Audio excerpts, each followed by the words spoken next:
The starboard bow catapult fired, and the A-6 Intruder accelerated down the flight deck with a roar that engulfed the aircraft carrier and reverberated over the night sea. In a few minutes, the climbing intruder broke free of the clouds. The pilot, Lieutenant Jake Grafton, abandoned the instrument panel and contemplated the vaulted stars.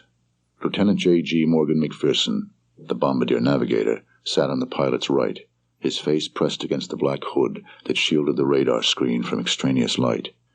50 miles from the North Vietnamese coast, Jake Grafton lowered the nose of the intruder 4 degrees, and the A-6 began its long descent. The intruder was going on the hunt. Camouflaged by darkness and hidden by the earth itself from the electronic eyes of the enemy, Jake Grafton would fly as low as his skill and nerves allowed, which was very low indeed. He brought the plane down to 400 feet above the water. They were below the clouds now, flying in absolute darkness, not a glimmer of light visible in the emptiness between sea and sky. There, to the left, the beach. The pale sand caught his eye. Relax, relax, and concentrate. Coast in, Jake told the bombardier. McPherson used his left hand to activate the stop clock on the instrument panel and keyed his radio mic with his left foot. Devil 505 is feet dry.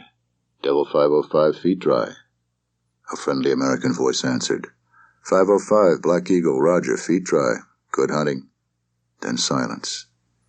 Jake saw moonlight reflecting faintly off rice paddies, indicating a break in the overcast ahead. Out of the corner of his eye, the pilot saw flashes, intermittent flashes in the darkness below. Small arms fire, morgue. Okay, Jakey, baby.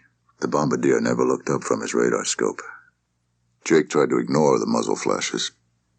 Every kid and rice farmer in North Vietnam had a rifle, and apparently spent the night shooting randomly into the sky at the first rumble of jet engines. Jake saw the stuttering muzzle flashes of a submachine gun, arcing like water from a hose. Off to the right, anti-aircraft artillery opened fire. The pilot descended to 300 feet. The tracers burned through the blackness in slow motion. Got the river bend yet? Jake asked as the flak storm faded behind them. Yep, just got it. 3 more minutes on this heading. Again and again, fiery streams of anti-aircraft shells spewed forth like projectiles from a volcano. McPherson reached with his left hand and turned on the master armament switch. The dozen 500-pound bombs were now ready to be released. A voice on the radio. Devil 508 is feet dry. Feet dry. There's Cowboy, Jake thought.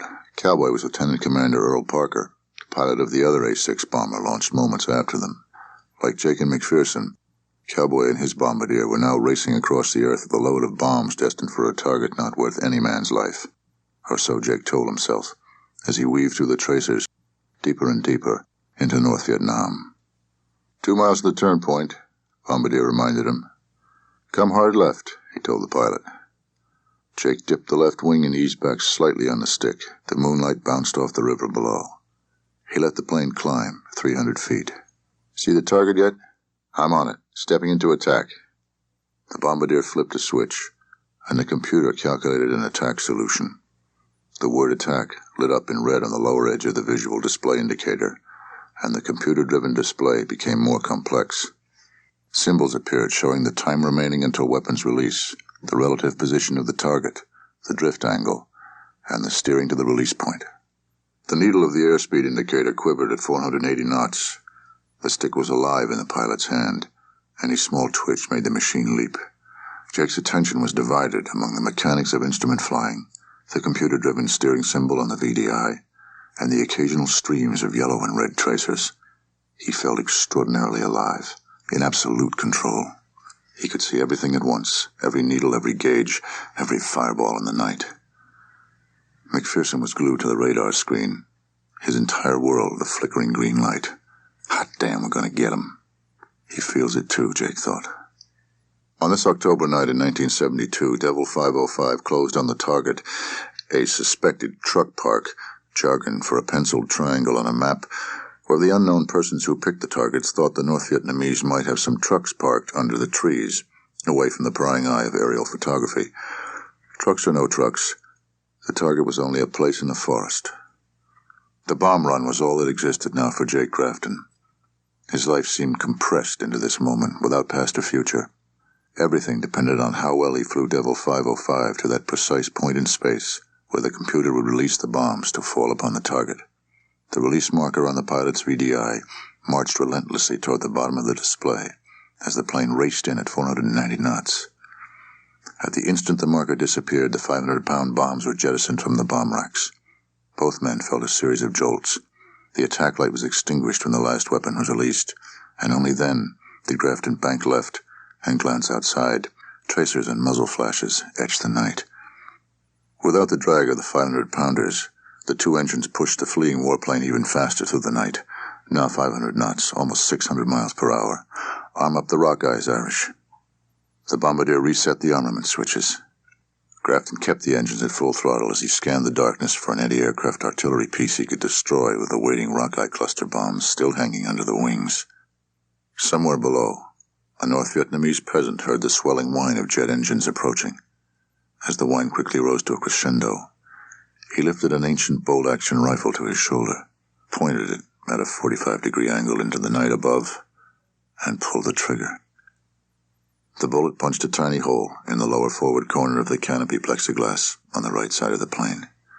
It penetrated Morgan McPherson's oxygen mask, deflected off his jawbone, pierced the larynx, nicked a carotid artery, then exited his neck and spent itself against the side of the pilot's ejection seat. Reflexively, Morgan keyed the ICS mic with his right foot, gagged and grabbed his neck. Jake Grafton looked at the bombardier. Blood blackened the glow of the red cockpit lights, spurted from between McPherson's fingers. Irish? McPherson gagged. Don't try to talk, Irish. I'll get you home. A whisper. Jake.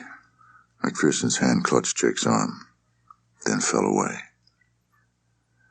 A battery of guns opened up ahead with short bursts of orange tracers that floated aloft, 37 millimeter. Grafton savagely mashed the bomb-release pickle on a stick. Thump, thump, thump, thump. The rock ice fell away. "Take that, motherfuckers!" he screamed into his mask. He looked again at McPherson, whose arms dangled toward the floor of the cockpit. Blood still throbbed from his throat. "Hey, Morgan, hang in there, shipmate. You're going to make it. I'll get you back. Keep the faith, Irish." He glanced at McPherson, whose head rolled back and forth in rhythm to the motion of the plane. He squeezed McPherson's hand tightly, but there was no response. Grafton's roommate, Sammy Lundeen, was smoking a cigar in the A-6 Squadron's ready room when the news came over the intercom. The squadron skipper, Commander Frank Caparelli, put down his newspaper and strode out of the room.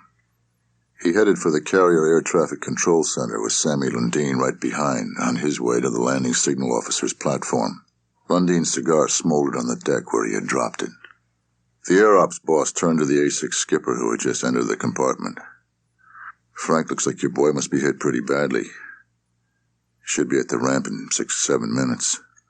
Frank Caparelli breathed deeply and tried to relax. 20 years of fast planes, stormy nights, and pitching decks had given him a more than casual acquaintance with violent death, and he had found a way to live with it. The wind on the landing signal officer's platform tore at Sammy Lundeen's hair and clothing and roared in his ears as he stood on the lonesome perch jutting out from the port side of the landing area. "Here's a radio, Lundeen."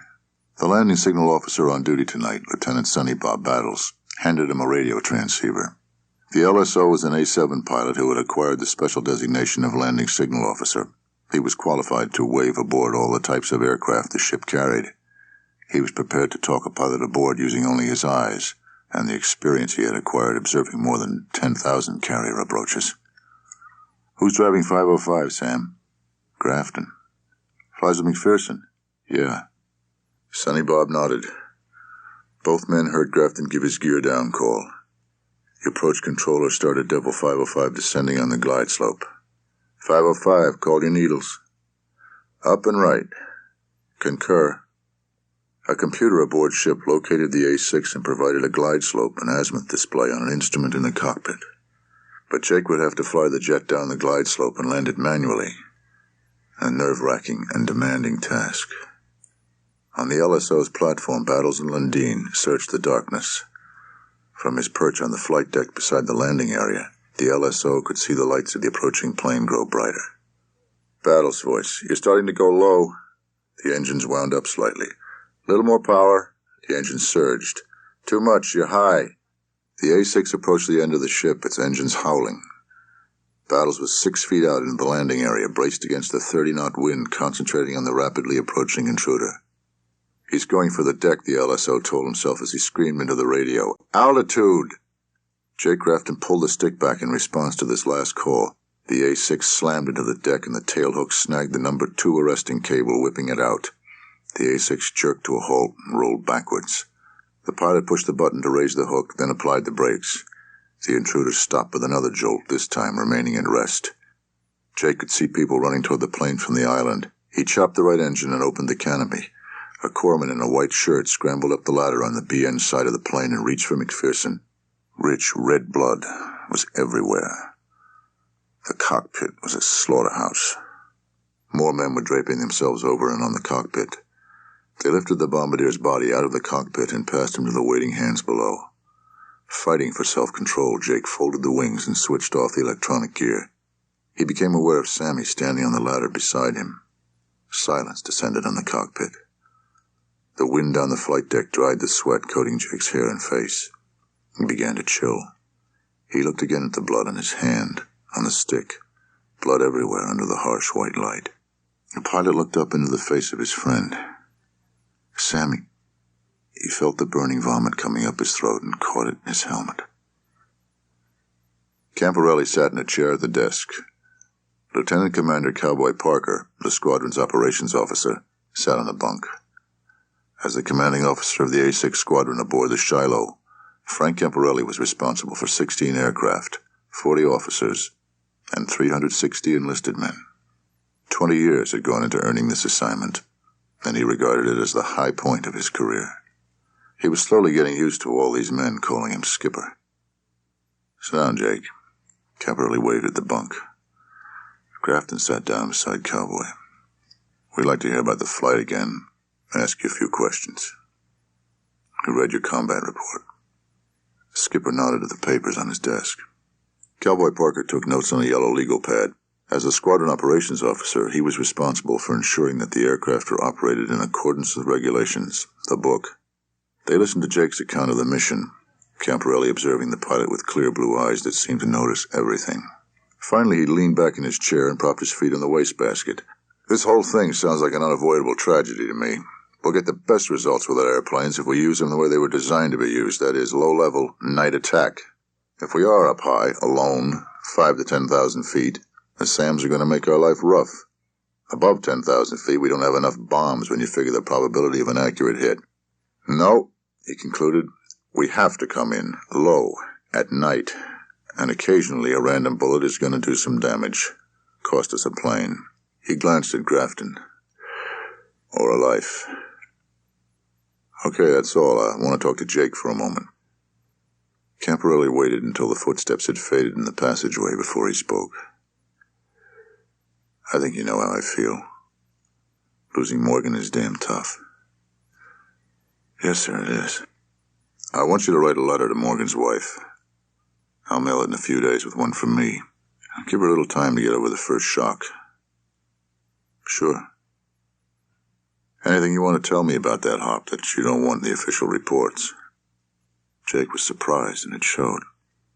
"No, sir." "If there is something, you'd better let me know. I have to know what the hell is going on in these airplanes. I have 16 planes and 18 crews to worry about, and I don't like to lose people or machines." Jake swallowed.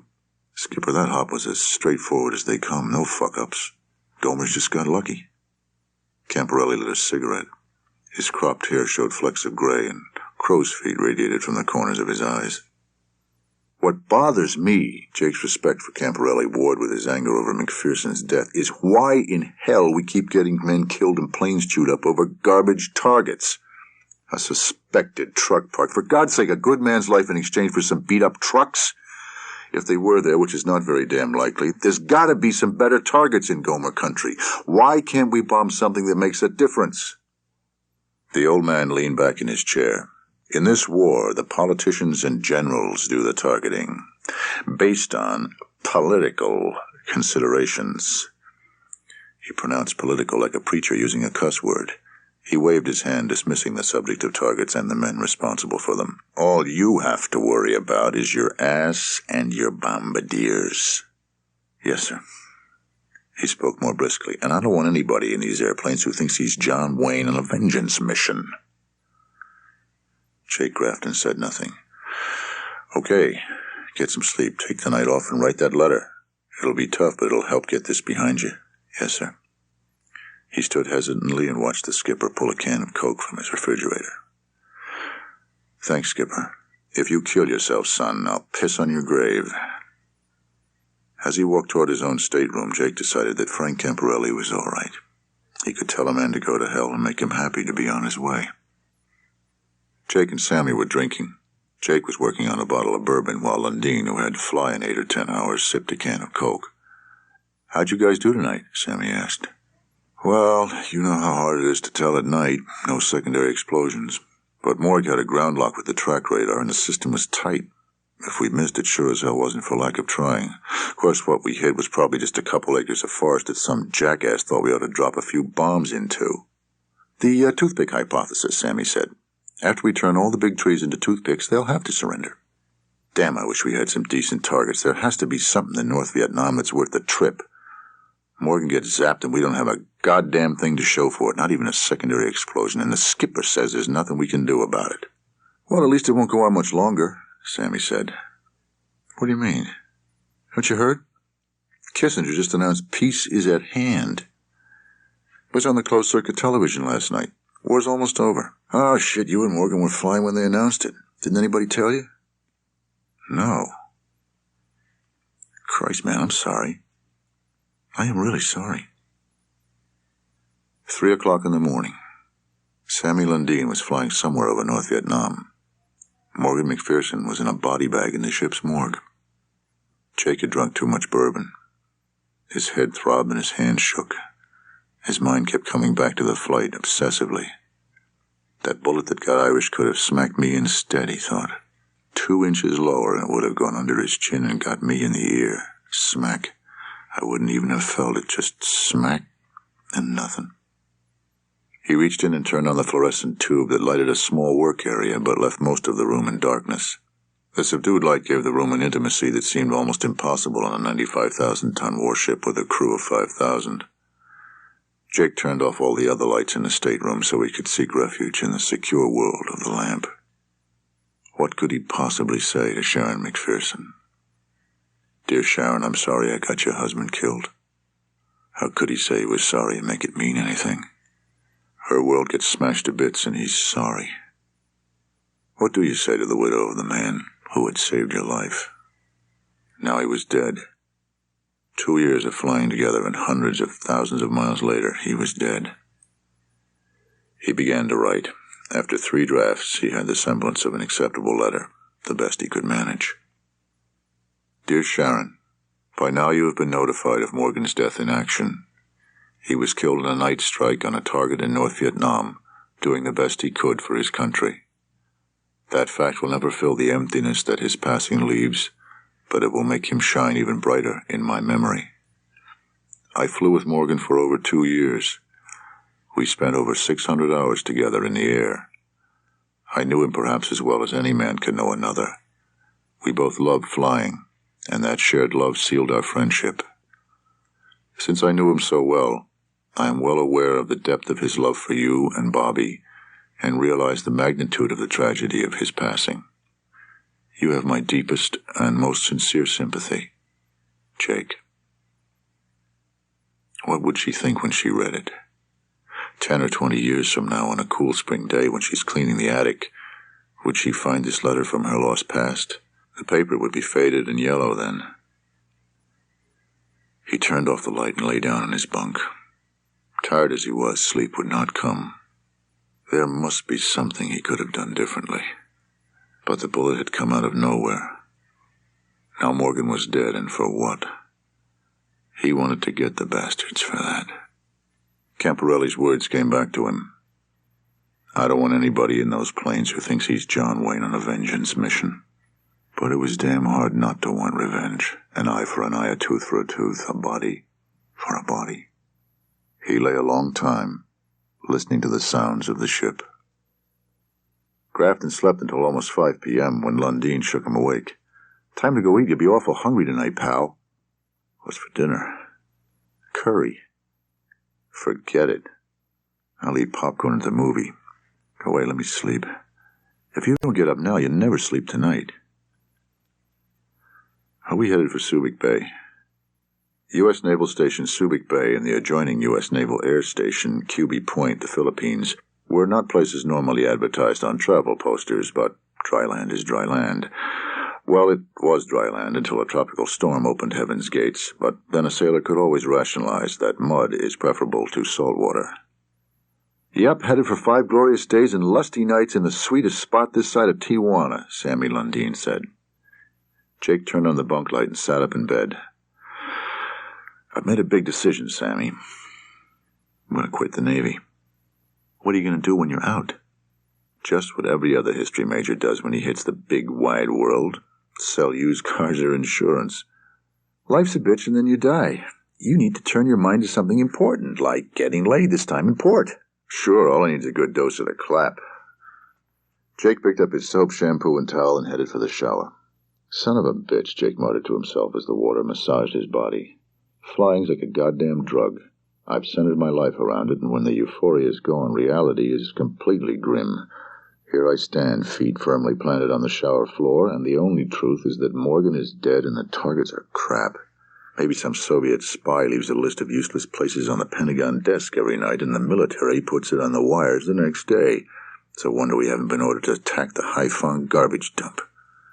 Lundin was sitting at his desk when Jake returned to their stateroom. "Got any idea who I'll get as my new bombardier?" Jake asked. "Nope. Don't think any of the crews in the squadron want to shift around. Cowboy and the skipper will make the decision. Maybe we'll get this new bombardier who's going to meet us in Cuba. I saw a message about it just an hour ago." "What's it say? Anything about his experience?" "I hope I don't get a nugget." A nugget was a new man on his first tour of duty. "How come?" Jake hung his towel behind the door and sat on his bunk. "Because I need a BN who's got it all in one sock. I want a guy who really wants to fight." Sammy laced his fingers together behind his head as he gazed at Jake speculatively. "Don't do anything crazy, Jake. Don't even think about it." "I'm tired of bombing trees, Sammy. If you let the war get personal, you'll get dead real quick. What you really need is to get drunk and laid this time in port. I thought I did, but nowhere near as badly as you." "Yeah. It ebbs and flows, shipmate. A hot woman and a cold beer will put all this in proper perspective." After dinner that evening, the skipper called an all-officers meeting in the ready room. The room soon overflowed with the squadron's 44 officers. Several men sat on the duty officer's desk, and 3 latecomers squeezed in at the rear of the room. Commander Camporelli was standing by the podium. "Tomorrow, at 10:00 on the flight deck, there will be a memorial service for McPherson. The uniform for officers will be tropical white long." He paused as if searching for something he should add. When the silence had gone on too long, he continued. "Enlisted evaluations E1 through E3 are due by the end of this month. You people will have them completed and turned into your department heads by the time we get to QB Point. You guys are getting sloppy. This paperwork has to be done regardless of flying or fucking or anything else. No evals, no liberty. On another subject, we're going to put a couple of planes on the beach this import period. We're getting a new pilot and 1 or 2 new BNs, so we'll do some field qualifications to get the pilot up to speed on landings. Lundin and Grieve, Grafton and Mad Jack will take the planes to QB. The Quack has been working pretty hard, so we'll give him a ride. Launch at 0700 day after tomorrow." A wistful sigh drifted through the room. A few extra hours on the beach were always welcome. "The ship will pull in about 10:00. The gangway should go over about 10:30 or so." Cheers greeted this announcement. The ship had been at sea for 52 days. After the movie, Jake went to the squadron personnel office, a 10 by 12-foot cubbyhole against the outside skin of the ship. He signed out the service records of the enlisted men in his division who needed evaluations done. He set off for the airframe shop located 1 deck above the hangar deck on the opposite side of the ship. Chief Eugene Steyert was there, as he was every waking moment. "Evening, Mr. Grafton." "Hey, Chief." Jake looked the place over. Tools hung everywhere, and spare parts jammed a set of shelves opposite the desk. The floor was filthy with grease and hydraulic fluid tracked in from the hangar deck. "How's everything going?" Chief Steyert placed his hands on his ample belly and leaned back in the chair. He had worked with junior officers most of his 25 years in the Navy and knew the routine. He supervised a crew responsible for solving fuselage and structural problems on all of the squadron aircraft, ensured all work was accomplished in accordance with technical directives, and kept his little band firmly on the job. Chief Steyert was the Navy as far as his men were concerned. "Real sorry about Mr. McPherson. Pretty tough going like that," Chief said. Jake nodded, took out his cigarettes, offering one to the chief. After they lit up, Jake gestured to the files in his lap. "Eval time on the non-rated. Jones Hardesty. Have you done a rough of their evals?" The chief nodded and passed 2 sheets of notebook paper to Grafton, who scanned them. When Jake had finished reading, they discussed the marks each man should get. Both understood the officer would polish the evaluations, but the numbers on the paper would reflect the chief's recommendations.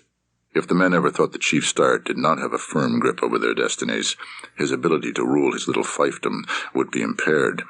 When they had finished with the evals, the chief showed Grafton a request chit. Hardesty wanted 4 days leave in the Philippines. On the chit was the scrawl, "Visit my wife." Jake eyed the chief. "I thought he was single." Steyert shrugged. "Guess he isn't anymore." "When did you learn about this?" "About 30 minutes ago, when Hardesty gave me that thing." "Well, you want me to approve this?" The chief squirmed. "Shit, if he's really married, we could catch hell if we don't. Get a letter from his mother, some congressman." Steyert shook his head. "I'll call the berthing compartment and have him come down here."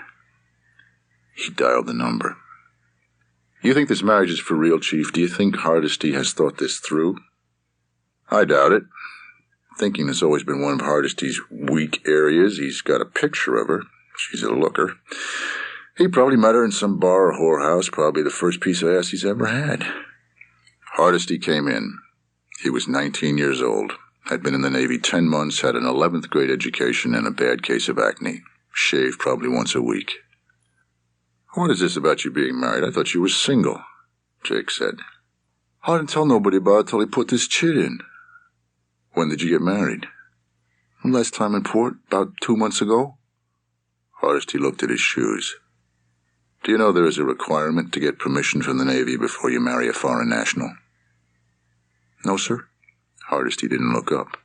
"How old is your wife?" 16. Jake sighed. "Did you report this to personnel?" "No." "Why not?" "Well, I ain't got a copy of the marriage license yet." "What if you died or had been killed while we were at sea? Your wife wouldn't have gotten a penny of your GI insurance. Did you know that?" "Yes, sir. I'm going to get all that straightened out as soon as I can." "Have you told your folks about your marriage?" "Yes, sir." "What'd they say?" "Well, Papa's been dead for a while now, and Mom ain't written back yet." "Do you love her?" As soon as the words were out, Grafton regretted them. "Oh, yes, sir." Hardesty's eyes glowed. "Here's a picture." He pulled a wallet-sized photo from his shirt pocket. She had the long black hair typical of Filipino woman, the usual small nose, and slightly oriental eyes. She looked regal. Slightly embarrassed, the pilot returned to the issue at hand. "I'll sign this chit, Hardesty, but let me tell it to you straight. By marrying without permission, you violated a general regulation. The skipper may decide to take disciplinary action against you. I expect to see a certified copy of the marriage license when we pull out of port, or you're going to be in hot water for failing to support your lawful dependents. You realize that you are legally and morally obligated to support this woman now that you've married her." "Yes, sir. I understand that. I'll get a copy of the license." The lieutenant signed the chit and told Hardesty to take it down to personnel. Hardesty thanked him and left. Grafton stood up to leave. If he thinks he can marry one of these women and get laid every night in port, he told the chief, then wave a permanent goodbye when we go back to the States, he has another thing coming. The chief shrugged. "He's just a kid," he said. The officer went up to the ready room to tell the skipper. "What do you want me to do, Jake?" Camporelli asked. "Captain's mast?" I'd just as soon forget the discipline end of it, sir. Give him his leave and ensure he does right by her. Okay. Hope it all works out. Back in his stateroom, Jake worked on the evaluations. When he had them finished, it was almost 0100. He went up to the forward wardroom on the 03 level, right under the flight deck, for a hamburger. Abe Steiger was sitting by himself. Hey, Jake, drop anchor. Hi, Abe, how's it going? The pilot slid into a chair. Jake, we got a bomb damage assessment on that last hop you flew. Abe grinned. Let me tell you, you did one hell of a job on those Gomers, baby. You got confirmed 47 killed in action. You really plastered them. That's our best single mission damage assessment this cruise. Probably a Navy Commendation Medal in there for you, Jake. Maybe even an Air Medal. Jake felt his stomach churn. You shit, what in hell did you tell me something like that for? You think I need to know that? Do you know their names? Tell me that. I'll bet you have their names. Well, I just thought you want to know. Why the fuck would I want to know? Now I'm the poor shit who has to live with it. Me, Grafton, you asshole. I didn't mean... And a fucking medal. You think I give a shit about a fucking medal? Hey, Jake, a fucking medal to wear in my uniform so every time I put it on I'll remember I killed 47 men? Yeah, I need that, you stupid bastard. I need a medal like that. He lunged across the table trying to get his hands on Steiger, who jumped up and backed so quickly his chair fell over. Get out of here, Steiger! The intelligence officer strode out quickly. Jake sat down, breathing hard, and stared at his coffee cup. What does Steiger know about flying? What does Steiger know about killing? Jesus Christ. In their white uniforms, the men in ranks were incandescent in the morning sunlight. A modest breeze ruffled the flags and pennants flying from the mast on the ship's island. Jake Grafton sat behind the podium in the chairs reserved for the officers of the A-6 squadron. He kept his gaze on the ever-changing points of light on the swells of the South China Sea. He heard and saw nothing of Morgan's funeral. He was thinking that a crash would be a good way to die. Maybe for the unknown 47, dying under the bombs had been fast. Morgan hadn't been that lucky. Morgan hadn't been lucky at all. Grafton regarded the doctor, fondly known as Mad Jack the Jungle Quack, with an irrepressible smile.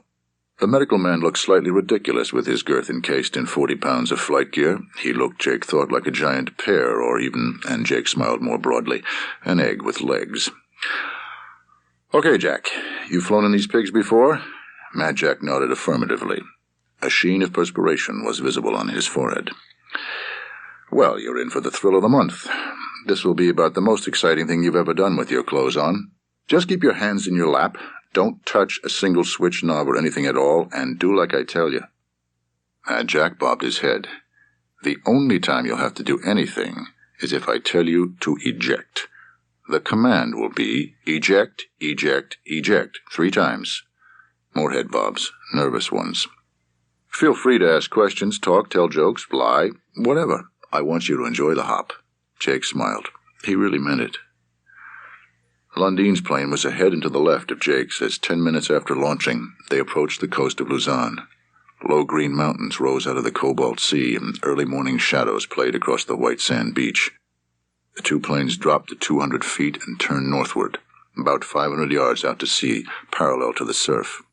Occasionally they saw a fishing boat, but mostly the airmen looked at an empty sea separated from unbroken tropical forest by a filament of beach that ran from horizon to horizon. Here and there a fisherman's shack broke the lonely sweep of beach. Jake Grafton felt refreshed. It was good to be flying again with nothing to worry about, to be sightseeing and sporting along. The cockpit was as comfortable as a living room armchair. Sammy's voice boomed in Jake's ears. Let's go up and tangle. Without waiting for a reply, he angled up and came on with the power. Soon they were climbing through a great hall of clouds illuminated by sunlight. Riding their winged steeds, they soared effortlessly through Valhalla toward the open sky. They passed the cloud tops at 12,000 feet. A few thunderheads were building and would reach great heights by early afternoon, but now there was plenty of room to play. Leveling at 23,000 feet, Lundin waved and turned 30 degrees to the left. Grafton returned the wave and veered 30 degrees right. Jake concentrated on Lundin's rapidly receding plane, how quickly the vastness of the sky swallows up the tiny machines that bear men aloft. Better tighten your harness and lock the shoulder restraint, he advised the doctor. Turning in, Jake broadcast. Turning in, Mother. He heard his roommate chuckle. "I'm gonna wax your ass." The aircraft approached each other head-on. Jake had the throttle wide open and his ship accelerated nicely. The oncoming jet grew larger.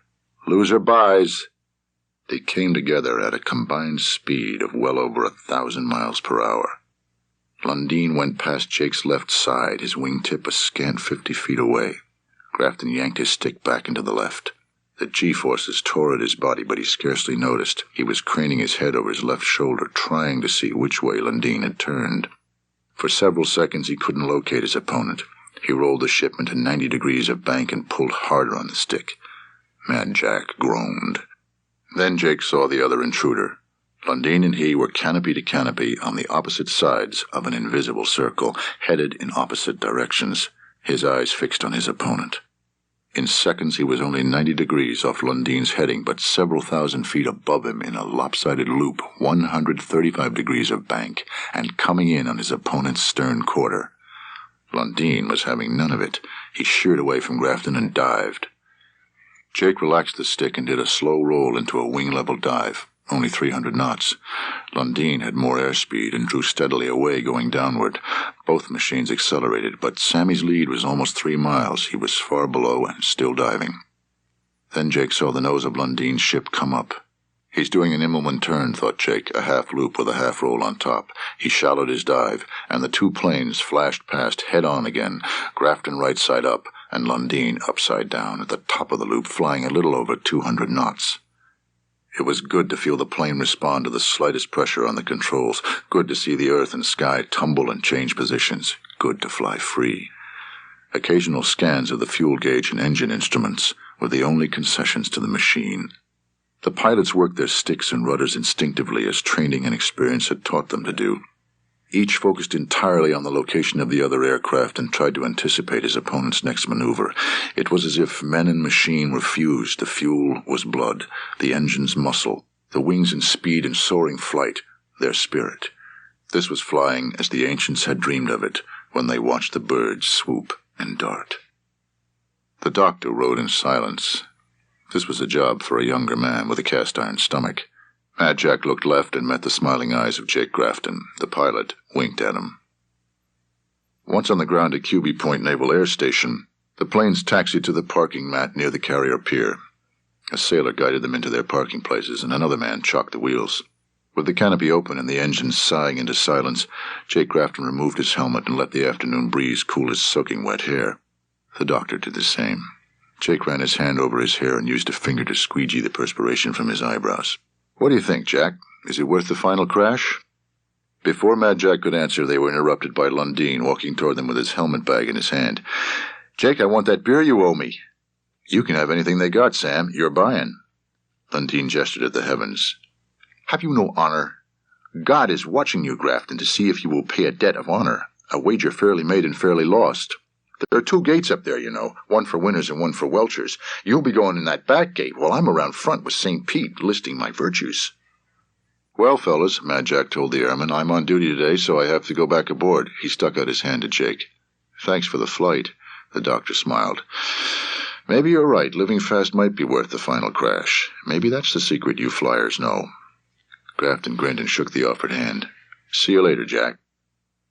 When Lundin and Grafton arrived at the QB Point Officers' Club that evening, they found Cowboy and a group of friends sitting near the back of the dining room drinking whiskey, chewing steak, and shooting the breeze. The conversation moved easily to the one subject that always proved irresistible: flying. The underlying theme of all of the stories was how to stay alive when everything goes awry.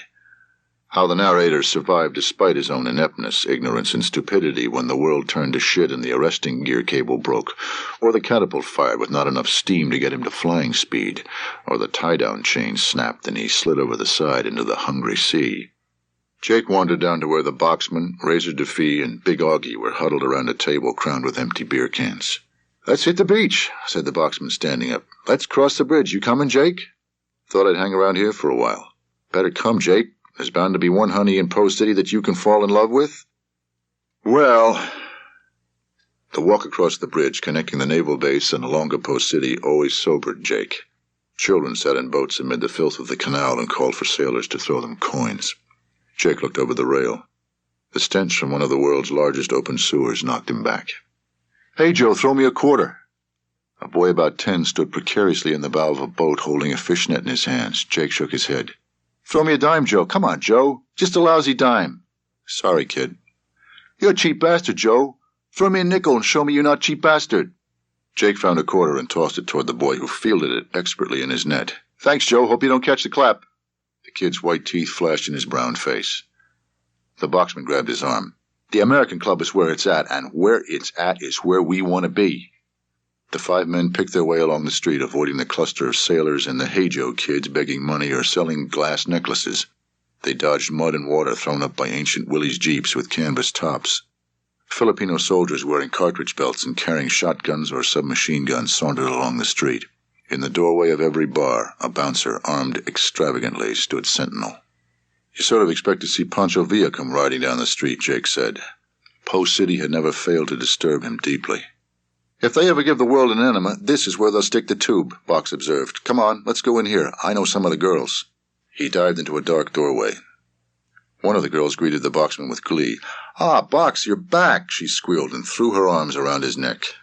"This here is Susie. She's my bonita senorita. Come on, honey, let's find a table for me and my friends." "You want some girls, too?" she asked. "A lady for everybody, Susie baby." They were soon seated around a large table, 5 men and 5 women. Susie, the one the others obviously looked up to, didn't look 18. A waitress placed a bottle of San Miguel beer in front of each man, and glasses of brown liquid in front of the girls. "What's your name?" asked a small brown girl on Jake's right. "Jake," he said, looking straight ahead. "Hake?" "No, Jake with a J." "Oh, Hake. I'm Teresa. You like me, Hake?" "How old are you, Teresa?" "I'm 18. She glanced at Susie, who was busy laughing at the boxman's jokes. Jake decided she was 14 or 15. He gulped his San Miguel and let the strangeness of the place flow over him. About the time they had finished their 3rd beer, Boxman got the urge to move on. "Hey, Jake, let's buy our gals out of here. I know a little place called Pauline's that's worth the trip." Pauline's place looked like every other dive in Post City, except that in front of the joint was a pond that contained a half-dozen or so small alligators, or perhaps crocodiles. One of the sidewalk vendors sold chicks and ducklings to drunk Americans to feed to the reptiles in the pond. A young American in blue jeans and a tank top with an earring dangling from one ear leaned over the waist-high rail with a duckling in his hand. "Here, boys, come and get it." He tossed the small bird into the pond. The duckling fluttered its wings, quacked several times, and paddled through the scum toward the edge. From beneath the water came a slimy snout. 2 small white feathers remained floating on the water when the turbulence subsided. "Duck soup!" shouted the sailor. "How about that? Just slurp and smack and it's all over. Give me another one of them ducks. No, let's try a chicken this time. We know they like ducks. Let's see if they go for chicken a la feathers." He and his buddies laughed uproariously. "We'll perform a scientific experiment. I wonder if it's the wings flopping that attracts them crocs." With 2 swift twisting motions, he ripped the wings from the chick's body and tossed the squawking victim into the water. "Let's go before I puke," Grafton said. Susie and Teresa ordered the usual brown fluid, while Box ordered a San Miguel and Jake a bourbon. The pilot swigged down a mouthful and promptly choked. "Box, I'm ready to go back across the bridge. I've definitely had all the fun I can stand tonight." Poured his drink on the floor. Just then the earring man and his friends trooped in and arranged themselves at the bar. They shouted for beer and were soon surrounded by ladies of the house. Earring was having a great time. He giggled and drank and slid his hand inside the pants of the girl beside him. She whispered to him and stared at the mirror behind the bar. Earring dug his hand deeper and said something to the man beside him. The 2 howled with laughter. The girl's face was expressionless. Jake looked at the boxman. "Am I the only sane man here or the only crazy one?" "He's an asshole, all right. Must be something in the water." Box shrugged. "Maybe it's beer." He picked up the bottle and eyed it. "Stick with me, Box." The pilot stood up. "What are you going to do?" Box wanted to know. "You with me or not?" Box drained his San Miguel and stood up. "Lead on, cool hand." Jake strolled over to the bar, patted Earring on the back, and flashed his friendliest smile. "Shipmate, bring your girl and come on outside. We're going to feed the gators." Earring looked blank. The pilot addressed the crowd. "Hey, everybody, let's go outside and feed the alligators." Box chimed in on cue. "Bring the girls. Come on outside." 10 or 12 men started for the door. Grafton steered Earring along and stayed with him. "Do those alligators like chickens and ducks?" You bet, man. One gobble and a hell of a lot of squawking. Outside, Earring bought a chick and tossed it into the pond. It disappeared in an explosion of water and feathers. Earring cheered wildly. He reached into his wallet, extracted some pesos, and bought 2 more birds. As the sailor stepped up to the rail again, Jake nodded to Box, who assumed a position on the other side of Earring. "Give us room," Jake commanded. The boy leaned over the rail to toss in a bird. Simultaneously, Jake and Box reached down and each grabbed an ankle. They lifted smartly, and Earring went over the rail head first. He screamed, a high-pitched wail that cut out abruptly when his head hit water. Jake kept a firm grip on Earring's right ankle, but the boxman let go and threw up his hands with a whoop. The shock of absorbing the boy's weight jerked Jake forward into the rail, and his hands slipped. He barely managed to hang on. He tried to shout, but for a moment was not able to find his voice. Then it came out. "You dumb shit, get him out of there!" They hauled him up, choking and sobbing and trying to scream, and flopped him out in the dirt. Bits of slime clung to his hair and paper-white face. He sobbed and looked about wildly. Grafton was shaking and leaned on the rail for support. The boxman bent over and looked Earring in the eye. "How'd you like it, asshole?" The boy now looked pathetic to Jake, who turned away into the crowd. The pilot saw a haymaker coming just in time to duck, and the blow glanced off his ear. He swung back with all he had and felt teeth give as the guy went down. Whistles sounded. "Shore patrol!" Jake ran. He bumped into several people, but he made it through the scattering crowd and raced down the sidewalk. "I'll bet that teaches that son of a bitch a lesson," the boxman swore. "That guy should thank us. We gave him the thrill of his life." "Why'd you let go of his leg?" "Hell, I don't know. I guess I just sort of forgot about the alligators. It seemed like the thing to do at the time. Just exactly why did we throw him in anyway?" "Because he's an asshole." The sunbeam crept across the bed and woke Jake Grafton. He turned his head to escape it, but the beam continued its march and burned the sleep from him. Somewhere outside, a bird was squawking. Uncomfortable, he sat up against the headboard. His tongue was like a dust rag. "I'll never smoke another cigarette if I live to be 100, he swore to himself, or take another drink. He had begun to doze again when the door to the room opened. "How's the hangover?" asked Sammy. Lundeen pulled some aspirin from his toilet kit and placed them in Jake's hand. "Take these, they'll help some." "What time is it?" Jake asked. "Time for you and me to go to Hong Kong." Jake looked at his friend. "That's right, you heard me. Hong Kong. You and me. I've already been down to the ship and seen the old man and filled out our leave forms." Lundeen flourished 2 pieces of paper. "We're off to Hong Kong for 4 days. "Can't you see I'm dying of an alcohol overdose? I'm half dead now. Let me die quietly, okay?" He tried to recall the events of the previous evening, but it was a jumble. Sammy remarked, "I heard all about your little crocodile adventure in Post City last night. Seems you upset a lot of very important people. That's one reason you and I are blowing this dump for a few days. It won't hurt an iota to let that storm blow over while you're in Hong Kong. What are we waiting for?" Once they cleared customs in Hong Kong at Kai Tak Airport and exchanged some money, Lundeen and Grafton hailed a taxi and set off for the Peninsula Hotel, a huge old luxury hotel on the Kowloon waterfront overlooking the harbor. Hong Kong Island was visible across the water, about a mile away. "Why do you want to stay here?" Jake asked. "Robert L. Scott strafed this hotel in a P-40 during World War II. The Japs were using it as quarters for their high command." "Who's Robert L. Scott?" "The guy who wrote God Is My Co-Pilot." "And I thought you just liked the view." Lundeen had insisted on a room facing the water. Jake opened the window. A sea breeze filled the room. "Do me a favor, Sam." "Maybe." "Don't mention bombing or the squadron or the war for the next 4 days. It's shit. It's all shit. And I've had a fucking bellyful." "That'll be easy," Sammy said. The next morning, Jake stood beside his bed, feeling slightly woozy. He looked at his trembling hands. The screams that had awakened him were still in his ears. Pieces of his dream receded beyond the reach of his consciousness, like something sinking to the depths of the sea. He did recall that he had been alone in an intruder, and had dived at a target that glittered in the night. A target so significant that by bombing it, he, Jake Grafton, could end the war. What was the target? How could he pull off the attack without a bombardier? He remembered that after dropping his bombs, he had felt no G's tugging at him as he tried to pull up. Instead, the intruder vibrated, then shook wildly and started to disintegrate amidst a howling wind that suddenly turned into screams of human agony. Jake sighed. So he had screwed it up. He had tried to bomb a target that was for once truly important, and he had clean missed it. He stood up and stretched. He looked at Lundeen, who was sleeping on his back with his mouth wide open, breathing noisily. Jake smiled. "Hey, shipmate," he said to himself. "You know what I ought to do? For you and Morgan and every other guy who's hanging out his ass for nothing? I ought to find a fat target way up north in Goma country and bomb the living shit out of it. One good target. For all of us." What the hell, he thought. I might actually do it. He found his running shoes, shorts and t-shirt buried deep in his clothes bag. He dressed in the weak light coming through the window. He started running as soon as he reached the bottom of the hotel back door steps. On the narrow streets, Jake dodged and wove to avoid obstacles, bicycles, and occasional automobile pedestrians who looked at him with curiosity, chattering black-haired, shiny-faced children who mostly ignored him, shopkeepers raising their brightly colored awnings. He was glad to reach Nathan Road, a 4-lane boulevard where the sidewalks were wider.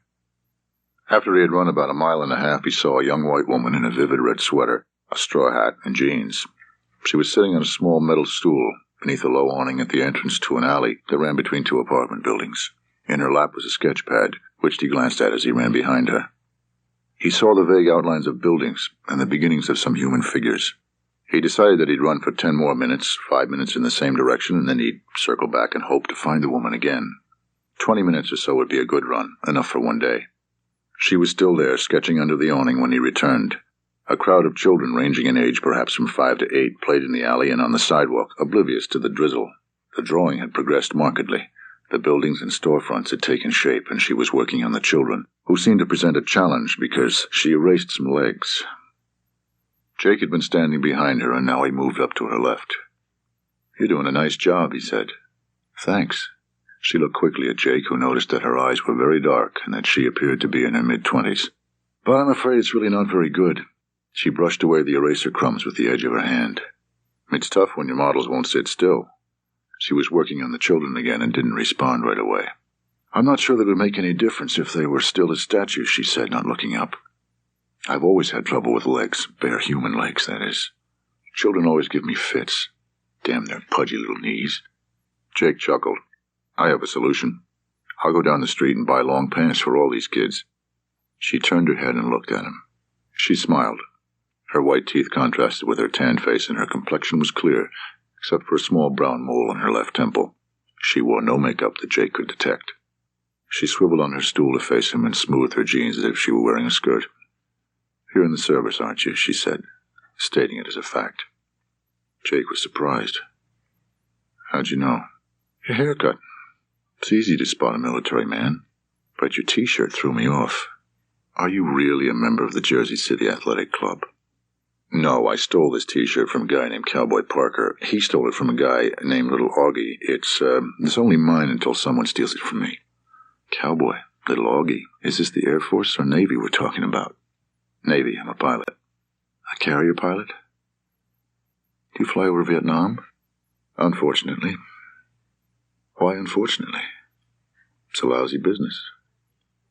"Then why do you do it?" Jake looked down.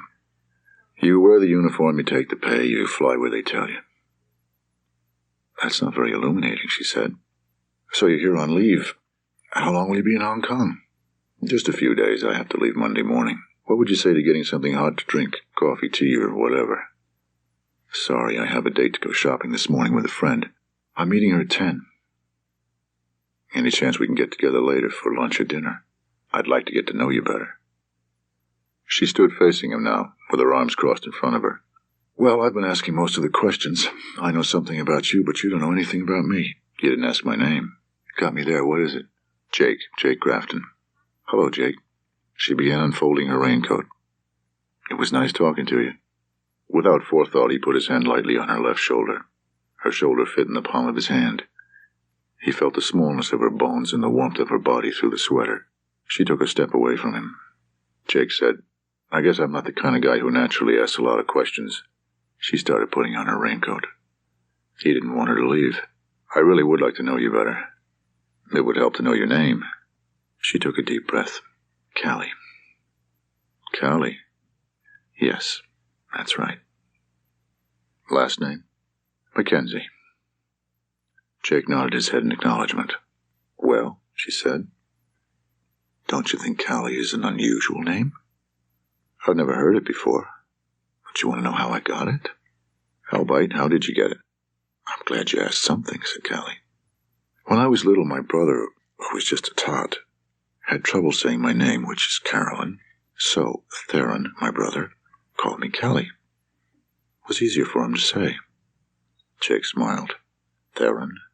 "Yes, Theron," she said. "You see, when my brother was a little boy, his younger sister, when she was just a tot, had trouble saying his given name, which was Aloysius. So..." She began laughing. Jake joined her.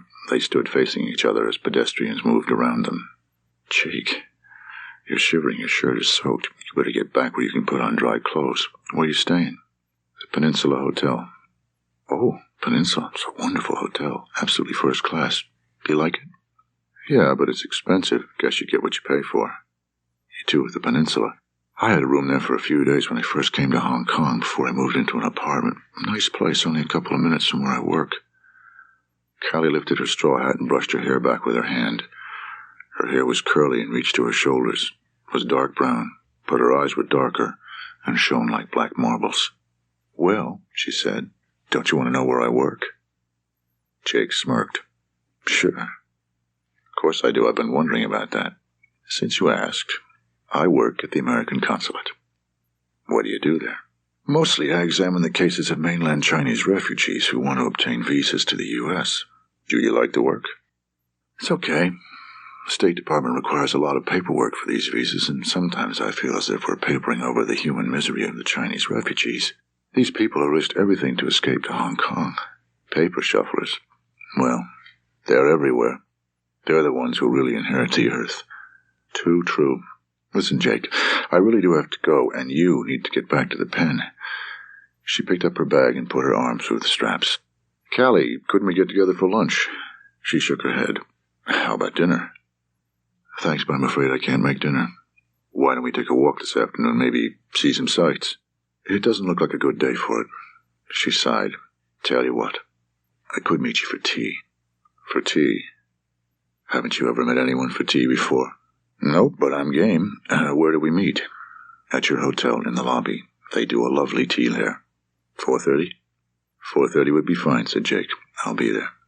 She walked away briskly, into the drizzle. "At least you could have asked her if she had a girlfriend," Sammy called from the bathroom where he was shaving. Jake turned his head toward the bathroom. "Hey, I was lucky to get a date." Sammy came out of the bathroom in his skivvies. "Okay, Grafton, I'm beginning to get the picture. You just don't want me around mucking things up between you and your tea and crumpets girl." "Nah, that's not it. Like I said, just forget it." Sammy dismissed Jake with a wave of his hand. "I can find a date for myself. I'm just pointing out this little blot on our friendship." He wore a hurt expression. "But I'll never forget this, Grafton. Never." Jake turned toward the window. Through the mist he could barely make out the bat wing of a junk. He watched a merchant ship with sampans and barges clustered around it, unloading goods. "I wish you had asked her if she had a girlfriend." "Next time." Jake munched on a cookie that was too dry and sweet for his taste. He was thirsty, but the Darjeeling tea was still too hot to drink. He wanted a beer. "I can see you don't want to talk about it," said Callie. "Tell me about the flying part. You really like that part of it, don't you?" She sipped her tea, waiting for him to answer. Without her hat, her face was rounder, softer. She seemed younger. Her hair, which she had neatly brushed out, was less curly. The many voices in the spacious lobby reverberated, and Jake had to speak uncomfortably loud to be heard. "Sure, I like flying." Why had she brought up the goddamn war? "I used to think that I was the luckiest guy in the world to be paid by the Navy to do something I'd be happy to do for free." "You don't feel that way anymore?" "Sometimes I do." "Sometimes." Jake sipped the tea. It needed sugar. He put down the cup, knowing he would not pick it up again. "Tell me more, Jake. What sort of feeling do you have when you're flying?" As Jake sought the words, Callie's eyes peered at him above her teacup.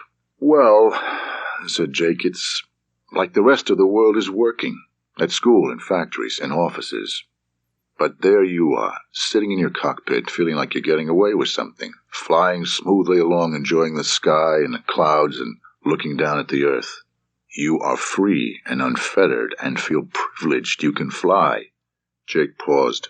But on the ground, a pilot is like a man waiting for a train. He's restless, anxious to get away.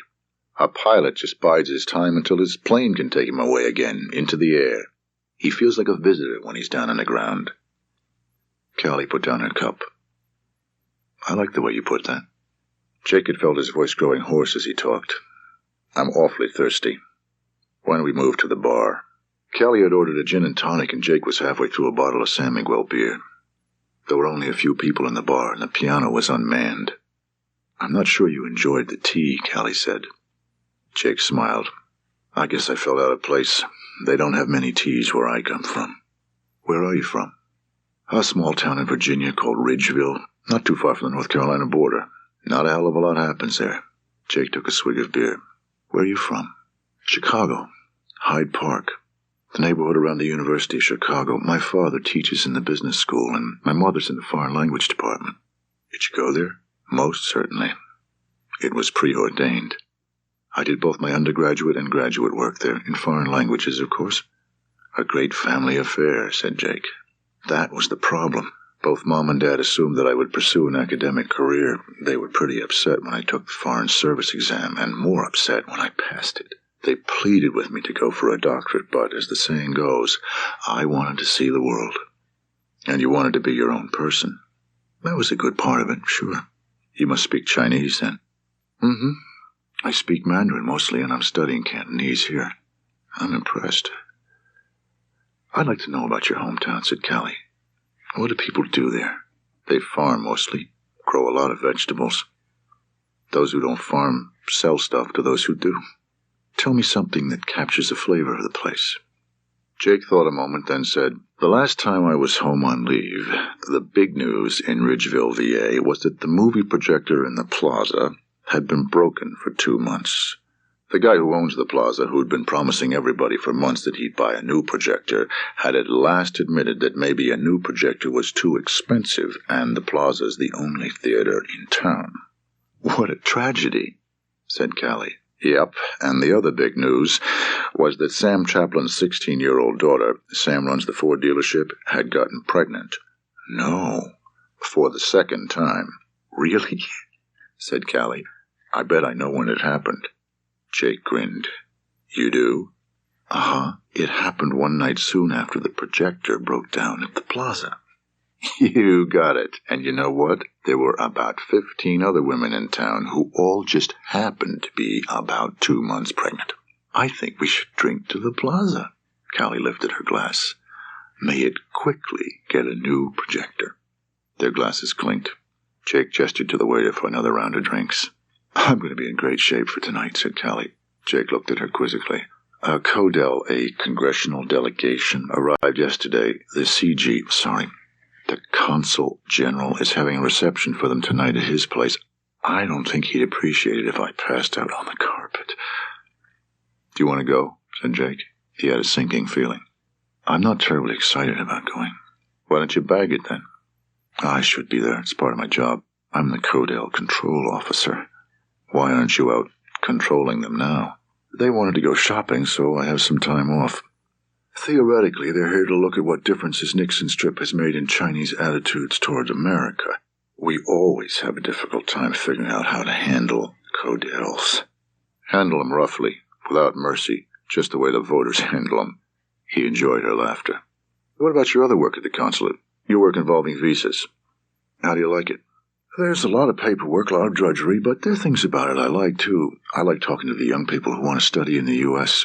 Often they're recent refugees from Red China, and they give a picture of the mainland you can't get elsewhere.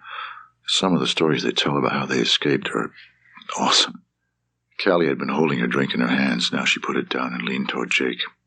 Let me tell you about a boy I interviewed last week. A nice-looking boy named Wang Chang, 18 years old, small for his age, but strong. He escaped 6 weeks ago by swimming across Deep Bay to the new territories. How far do you have to swim? About 7 miles. Jake whistled. That took a lot of stamina and guts. A lot of guts. Chang, which is his given name, and his older brother, by a year, I think, hid in the hills of China for days, waiting for the conditions to be right to swim the bay. They wanted a dark night so they couldn't be easily spotted, and not much wind so they wouldn't have to fight the waves. On a night when the weather was overcast and drizzly, like today, I imagine, they slipped into the bay. They didn't take the shortest route, about 3 miles, because it's heavily patrolled. Partway across, Chang's brother began to tire. Then he got severe cramps. Oh no. Yes. Chang told his brother to float, to rest, hoping that the cramps would go away, but the cramps stayed bad. His brother swallowed a lot of water, coughed a lot. Chang tried to hold him up, but eventually they both went under. Chang couldn't see anything. The water was black and his lungs were about to burst. His brother was clutching at him and he had to fight loose of his grasp. Jesus, said Jake. He remembered that Morgan had also clutched at his arm. At least Chang's brother knew what he died for. I guess he knew. And the family had prepared both the boys. Their father had told each son to go on if the other ran into serious trouble. Chang's family was very practical. They knew the risks. At least they didn't encounter any sharks. She leaned across and touched the back of his hand. Are you okay? Jake took a deep breath. Oh yeah, but Chang didn't really follow his father's instructions, which I can understand. I'm not sure I would have either. Does the family know what happened? Mm-hmm. They know. There are ways of communicating across the border. He looked around the bar at the tables, the British gentlemen in expensive suits tossing back their pints, the Chinese bartender washing glasses, the mirror reflecting and enlarging the room. He thought of sharks. Can you get Chang to the States? I'll do my best, Jake. She sipped the last of her drink and sighed. Well, I've enjoyed talking to you. You have to go? Alas, I need to get home and change for the shindig tonight. I want to see you again. Callie looked down at the table. I have a clear day tomorrow. So do I. She raised her eyes. Why don't you walk with me to the Star Ferry? We can talk on the way. At the terminal landing, he put his hands on her shoulders. He brought his lips to hers. So soft, he thought. So gentle. He felt her arms encircle his waist. He put his arms around her, drawing her closer. She smelled fresh and spring-like of lilacs. She broke off his kiss and said, that was a surprise. By the time Jake got back to the hotel, it was dark. He was disappointed that Sammy wasn't there. He had wanted to tell him about Callie. Sammy threw open the curtain and dazzling sunlight burst into the room. Come on, Grafton, get your ass moving. It's going to be a great day. What time is it? Grafton noticed that Lundine's bed had not been slept in. Almost 10. Let's go, matey. Up and at 'em. What's the rush? Jake groaned. Where were you last night, anyway? These Brits I met, Royal Navy types, fixed me up with an Aussie lassie, an airline stew who immediately recognized my sterling qualities, couldn't bear to spend the night without me. Sammy rolled his eyes appreciatively. This is your lucky day. She's got a friend, a sex-starved female just dying to meet you. Jake rose and went into the bathroom, and Sammy came over and stood near the door. Hey, Grafton, has it been so long you've forgotten what sex is? I said I got you fixed up. Had to lie a little, of course. Told her you had hundreds of females fighting each other for your bod. What the hell? Friend's a friend, right? Right, said Jake. He came out of the bathroom. I really appreciate this, but there's a glitch. A glitch? What are you talking about? Remember that woman I told you about yesterday? What, said Sammy? You mean Miss Tea and Crumpets? You can't be serious. But I've got a commit Grafton. If my little deal with the Aussie sisters falls apart because I can't come up with another guy, your ass is grass. The sky was blue and cloudless, and the air was comfortably dry. It was breezy. After a while, after walking street after street, Jake decided that just about anything a person might want could be bought in Kowloon. But he didn't want any of it. No jade, no sequin sweaters, no watches, no sculptured ivory sampans or concentric balls, no gold trinkets, no enameled rings, no silks, no toys. Although he had gotten hungry, he didn't want to try the duck a vendor was roasting over a charcoal fire, and he didn't want to taste the golden egg yolks that had been salted and dried in the sun. And he didn't want his fortune told. That, least of all. Are you tired? Maybe, he said. All these people, everybody pushing you to buy something. Callie put her hand behind his head and massaged his neck. Then she kissed him. I bet you're hungry. She led him down an alley that was only as wide as the sidewalk. This is it, she said, and opened the door to a very small room. Jake stepped inside and looked around. There were only 3 tables, which were covered with newspaper, and in the back of the room a middle-aged man and woman were busy cooking. The blue walls were faded, and a single wooden fan squeaked overhead. The woman came up to them, wiping her hands on her apron. She smiled widely when she recognized Callie. Callie said to Jake, I'll order us some dumplings. Would you like a beer? I sure would. Callie spoke to the woman rapidly in Chinese. You're really good, said Jake when the woman had gone away. Callie grinned. How would you know? If we get dumplings and beer, I'll know you're good. If we get fried snakes or toasted rabbit ears, I'll know you blew it. Callie threw back her head and laughed. The woman brought a mound of dumplings on a single plate, which they shared. Jake gingerly picked one up. Pretty tasty, he said with his mouth full. Reached for another. Are you rejuvenated? Callie asked. Like an actress with a facelift. I'm ready for anything. Good. Let's go to the Peak then. It's a wonderful day for it. At the Peak, Callie took Jake's hand and led him to an outdoor restaurant. Jake stopped. I hope you're not going to suggest we have tea again. Not at this tourist trap. But what would be wrong with having tea? Sammy gave me a lot of flack about meeting you for tea. He calls you my tea and crumpet girl. She laughed. I've been called worse. Well, you can tell Sammy that I think he's a bit presumptuous. Presumptuous? Don't you think so? Calling me your girl? Well, I don't know, said Jake with a grin. Sammy's not a guy who jumps to conclusions. He put his hands around her arms and gave her a brief kiss. Then he drew her close to him and watched her dark eyes slowly close. He felt her relax in his arms. He kissed her again, and this time her body pressed against his. Their tongues touched once, surprising him, and something electric jumped in his body. He didn't want to stop, but she eased them apart. Jake became aware that he was breathing heavily, and he noticed Callie was too. Running her hand through her hair, Callie said, We've got to stop doing this in public. I don't think the public gives a damn. But I'm easy. I'll do it wherever you want. Come on, smartass, she said, taking his hand. Let's see what we came here to see. Jake gazed at the massive blue-gray mountains. They made the green Virginia mountains he knew so well seem like mere hills. Rugged country if you were shot down, he reflected. Yeah, he said at last, they're impressive. Sometimes I come here alone, Callie told him. It's a good place to sort things out, to try and figure out what you believe in. Have you figured anything out yet? Asked Jake, still looking at the mountains. Callie considered the question. Nothing earth-shaking. I've always believed in God, but I decided that organized religion doesn't do much for me. I guess I don't want anything intruding between me and God. She smiled. Like Moses, I prefer direct contact. Jake grinned. But Moses had a mountain. Have you ever brought stone tablets up here and looked around for bushes on fire? No, she laughed. I'm still looking for the right mountain. Maybe I should place an ad in the newspapers. Let's see, you could say, wanted, one mountain, must be able to withstand huge bolts of lightning, hurricane-force winds, and a voice 1,000 times louder than thunder. Callie picked it up. We'll pay generous price for the right mountain, plus a bonus, if equipped with stone tablets. Call Sundays, no agents, please. They laughed together. What do you believe in? Callie asked Jake. These days I'm not sure, but I do believe this. I believe in Jake Grafton. I believe if he's tough enough, alert enough, and good enough, he can keep himself in one piece. Maybe. Haven't you ever lost your confidence? There have been times when it got mighty shaky, but I don't think I've ever lost it. In Intruders, the planes I fly, you get a lot of moral support from the guy sitting next to you in the cockpit, the bombardier.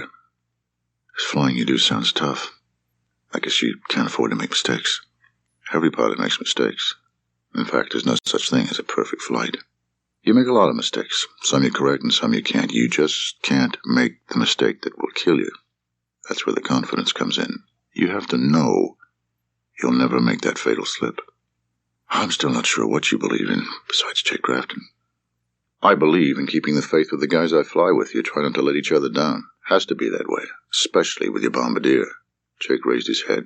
You have to depend on him, and he has to depend on you. If either of you seriously screws up, you can both die.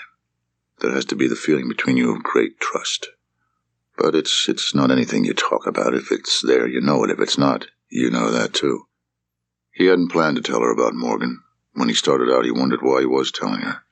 But in the end, he told her everything about his last flight with Morgan, including what the cockpit looked like when it was over. The dreams, though, he didn't tell her about. Surely you don't blame yourself, Callie said. It doesn't make sense to do that. I don't know, maybe it doesn't make sense, but I feel some responsibility. Like Chang does for his brother. You did what you could do, said Callie. You can't do more than that. You kept the faith. I think you're a good man, Jake. She put her hand on his. I'm glad you told me about Morgan. Oh, it's not a nice story. I just wish I was sure what Morgan died for. Removing her hand, Callie said, You don't think we ought to be in Vietnam? That's not what I mean, said Jake. I mean that I worry that Morgan died for nothing because the bastards in Washington won't let us win the war. They're afraid to do the things we need to do to win. We could win the war, you know, if they'd let us. Then maybe we shouldn't be in Vietnam at all. Jake was uneasy. It was probably a mistake that we got involved in the first place, but that's water over the dam. The fact is we are there, and I don't think we can just cut and run. But hundreds of people are dying in the war every day. Think of the many thousands of lives that would be saved if we could end the war now. End the war now. Cut and run, abandon the POWs. Let's be realistic, Callie. For you, the war might as well be on the far side of the moon. Well, it isn't, Callie said. It's something I've been wanting to tell you. Theron, my brother. Your brother? Yeah, your brother thinks the war is wrong, immoral, right? Yes, as a matter of fact. What did God whisper in your brother's ear about the joys of living in Canada? Is he happy listening to his stereo and smoking pot and feeling very moral? Or is he at Berkeley, protesting the war between fixes? Callie spoke very deliberately. I was about to tell you before I was interrupted that my brother lost both his legs in Vietnam. He wants desperately to believe that the war is morally right, but he can't. And it's eating him up. Callie turned and began to walk away. Jake said, You're not going to leave just like that. Oh, yes, I am. Just like that. I didn't know. You can be very cruel, Jake Grafton. She put out her hand to stop him. I'd like to leave alone. Callie walked around him and toward the tram. For a long time, Jake stared at the mountains in the distance. Then he left. It was dark by the time he found Callie's building. He climbed slowly up to the 3rd floor, his steps echoing in the stairway. On a tattered buff-colored tag below the peephole of her door was her hand-lettered name, C. Mackenzie. He knocked and she opened the door. She was wearing a pale yellow silk robe. Her eyes were puffy. I'm very sorry about your brother. And I'm sorry about what I said. He watched Callie's tight-lipped expression soften. Thanks, she said. She drew him inside and closed the door. They were having a riot at the QB Point Officers Club. At least that's what it looked like to Jake and Sammy when they opened the door. The air crews were indulging in one last glorious binge. The ship was scheduled to sail at 8 the next morning. They spotted Razor Durfee and Abe Steiger with several other men at a table away from the band, below the bar, and cut a path through the human thicket to join them. Meet your new bombardier, Jake, Razor said. The uniformed man beside Razor stood up and stuck out his hand. He was a couple of inches taller than Jake, with wide shoulders and sun-bleached hair. Cold, penetrating blue eyes looked out from a sun-tanned face. Under his wings he wore 3 rows of ribbons. The upper left one was the Distinguished Flying Cross, with 2 gold stars. Virgil Cole. Jake's right hand was gripped in a firm handshake. Sammy shook hands too, then drifted off. Jake sat down to get acquainted. Cole settled back, apparently content to let Razor do the talking. Throughout the recitation of his resume, Cole only sipped his beer. And after 2 combat cruises, he was an instructor bombardier at VA-42. Now he's joined our posse, Razor concluded. He's been in the Navy 8 years, Steiger pitched in. Razor leaned over to Jake and whispered in his ear. Cole ain't a big talker. Grafton had formed that impression already. And he ain't a big smiler either. Jake asked Cole what he liked to be called. Virgil's fine. Cole, doesn't matter. It was the most he had said since Jake met him. Jake walked outside and sat down in the grass some 50 feet away from the building. He could see the Shiloh illuminated with floodlights lying at the carrier pier. Even from a mile and a half away, she looked gigantic. The breeze blowing in off the sea, laden with the wild smell of salt, felt good. He stretched out on the grass and looked up at the stars. In 2 days, he would be flying again. More worthless targets with lots of flak and no results. He remembered the suspected truck park he and Morgan had bombed. When was it? A week, 10 days ago. All that flak, he could never forget how the cockpit looked after they opened the canopy. All that blood.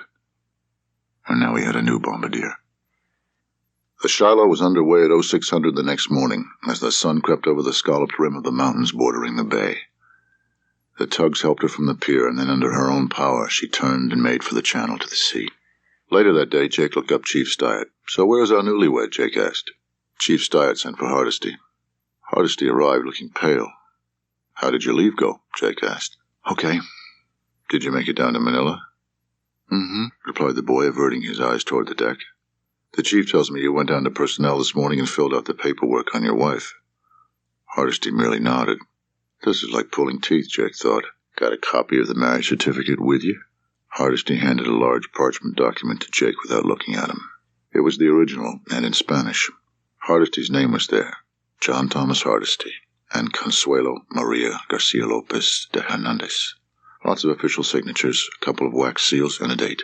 Jake glanced at the calendar over the chief's desk and then back to the document. This date is just 2 days ago, he said. Yes, sir. You were married only 2 days ago? Yeah. After I told you less than a week ago that you needed official permission from the Navy to marry a Philippine national, you went out and did it anyway. You stood there a week ago and lied to me, one lie after another. You lied to me and you lied to the chief.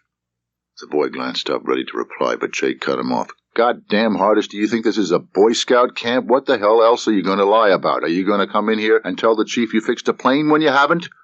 How in the name of God can we trust you? Jake lapsed into silence and sank back into the chair. As Stiert continued to tongue-lash the boy, Jake pondered the problem. The kid had wanted to marry, decided not to wait for Uncle Sam's official blessing, and lied to get the time off. Is it really any of the Navy's business when or whom a sailor marries? So he had said fuck the Navy. So what? Go on up to the berthing compartment, Hardesty, said Jake.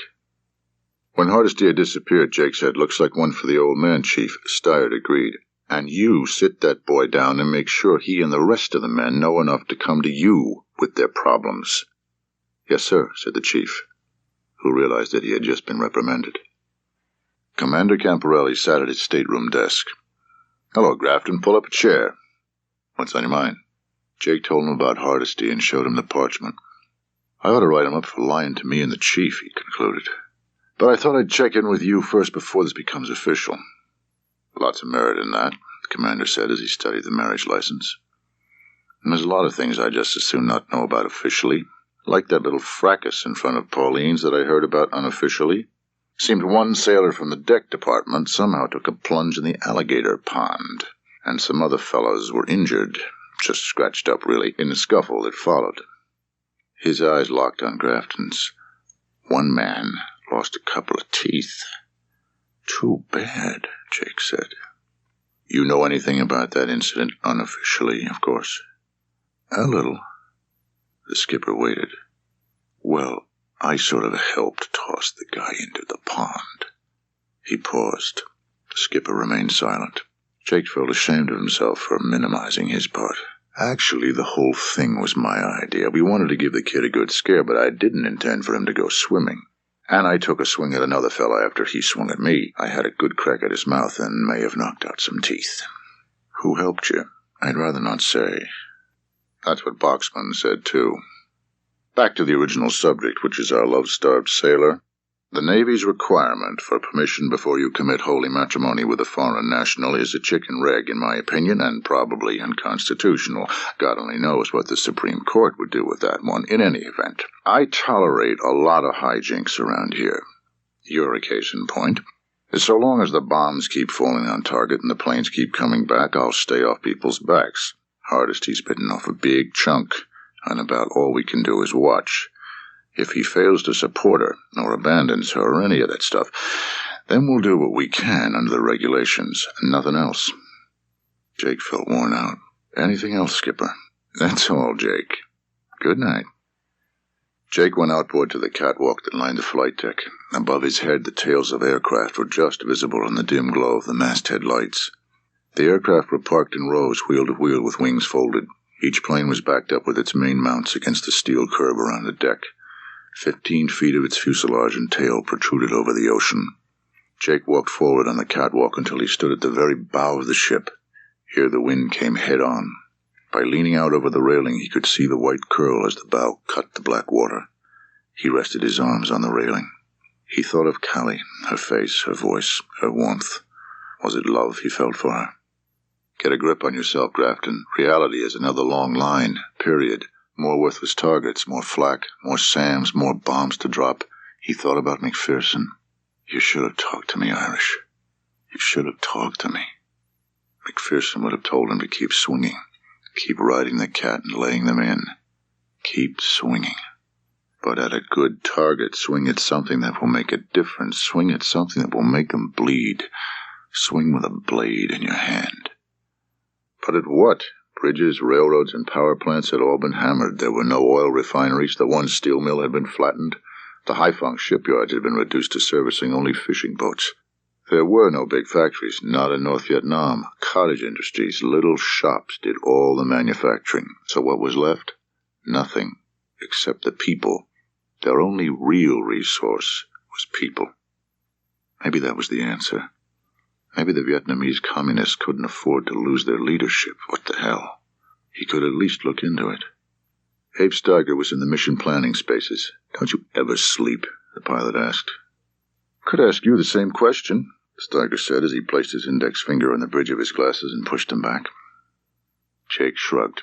"It's been a busy day. You have any large-scale charts of Hanoi? Something that, shows the streets? I've been wondering what Hanoi really looks like." "I know what you mean," Steiger said as he took out a chart. "I've taken out this one from time to time for the same reason." The chart showed the main streets and major buildings and the bridges across the Red River.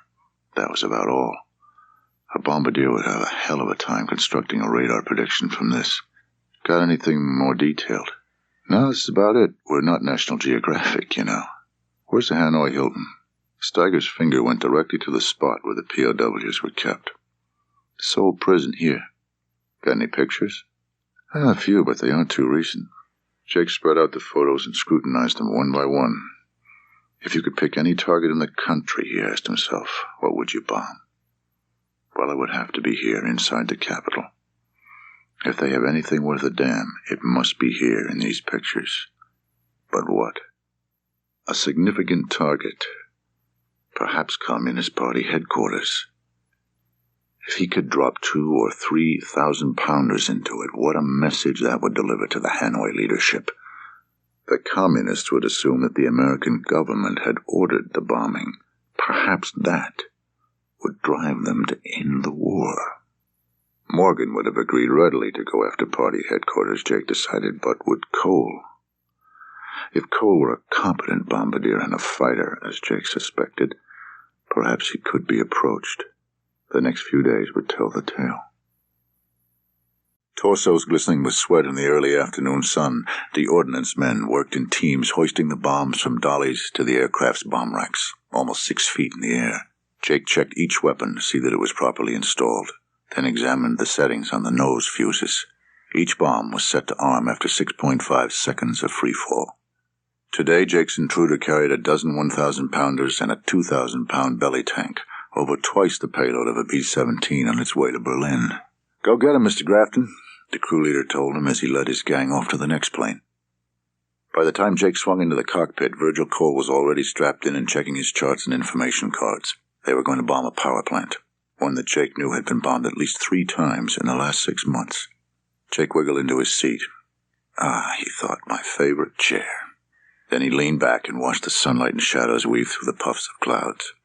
"Sure is a great day to be going flying," he told Virgil Cole, who looked up from his computer. "Yep." The pilot put his helmet on and waited for the plane captain's start signal. In less than 10 minutes, they were taxiing. Jake howled in exultation as the Intruder swept down the catapult into the clean salt air, a banshee wail that caused Virgil Cole to examine him with a critical eye. In a few minutes, 2 Phantoms loaded with rock ice joined the formation from below. They would dive first, aiming at the guns and missile sites that ringed the power plant.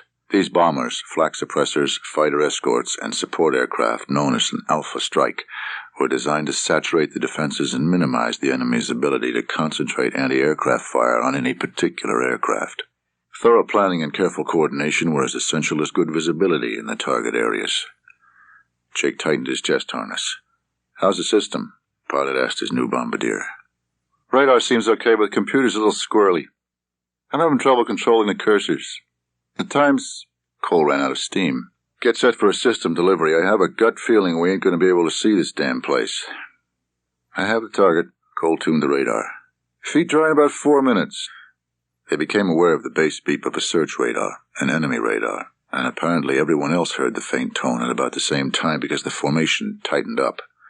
The beep sounded again every 15 seconds or so, the operator merely sweeping the sky, but the volume increased as they closed on the enemy coast. Jake started the stop clock. The hands began to sweep, counting the seconds, one by one. Now the entire formation began a gradual descent. They were dropping 1,500 feet per minute, then 2,000. The airspeed increased. The search radar tones came more frequently, about every 4 or 5 seconds. As the formation slid through 18,000 feet, the clouds below took on a solid look. Was there a hole? Could they bomb at all? 12 miles to pushover, Cole informed him. 340 knots indicated. Jake reached over and flipped on the master arm switch. One push on the bomb release pickle, and 6 tons of high explosive would be on their way. Sam, 3 o'clock, 2 of them, 3, look out! The red missile light next to the bomb shell was flashing. The radio was full of chatter. See him? Jake asked Cole.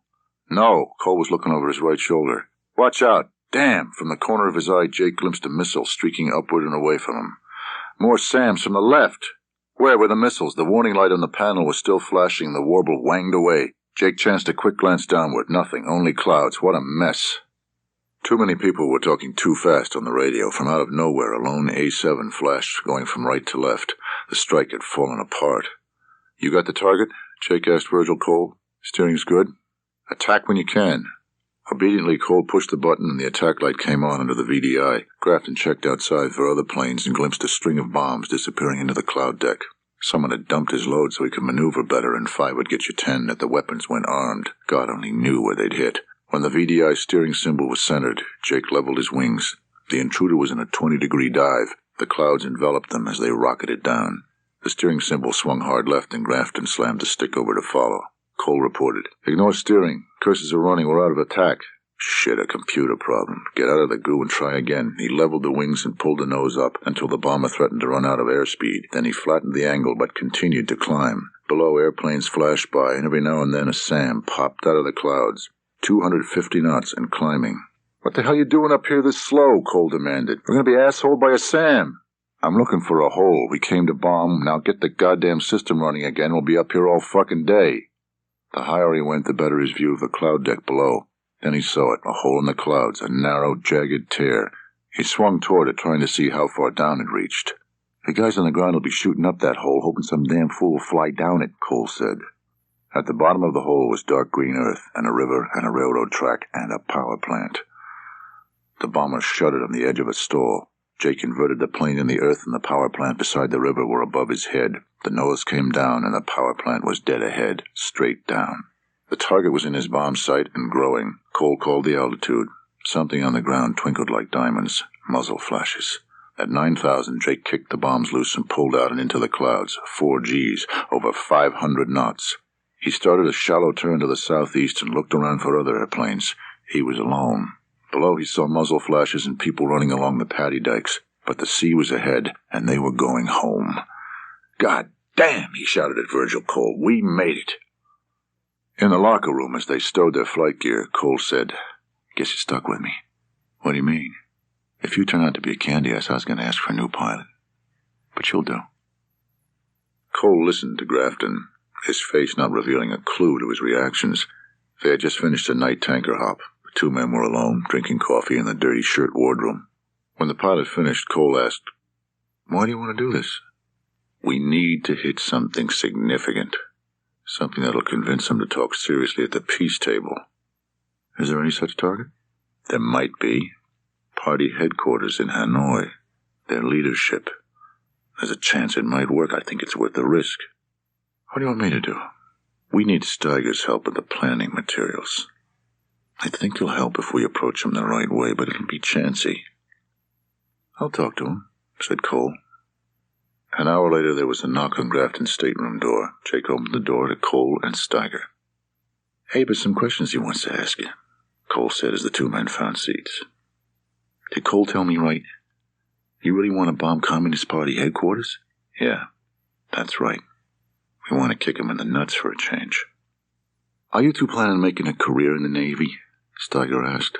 Pilot shrugged. The bombardier turned his thumb down. Steiger drummed his fingers on Jake's desk. For a while I thought I would make the Navy a career, but this last year, seeing good men go out on missions, never risking anything myself, well, it's gotten to me. He looked at the 2 airmen. You guys can't do this little deal without me, can you? Suppose you get bagged. Then I'll be the pigeon denying any knowledge what the hell you were doing over Hanoi. And I'm not a very good liar.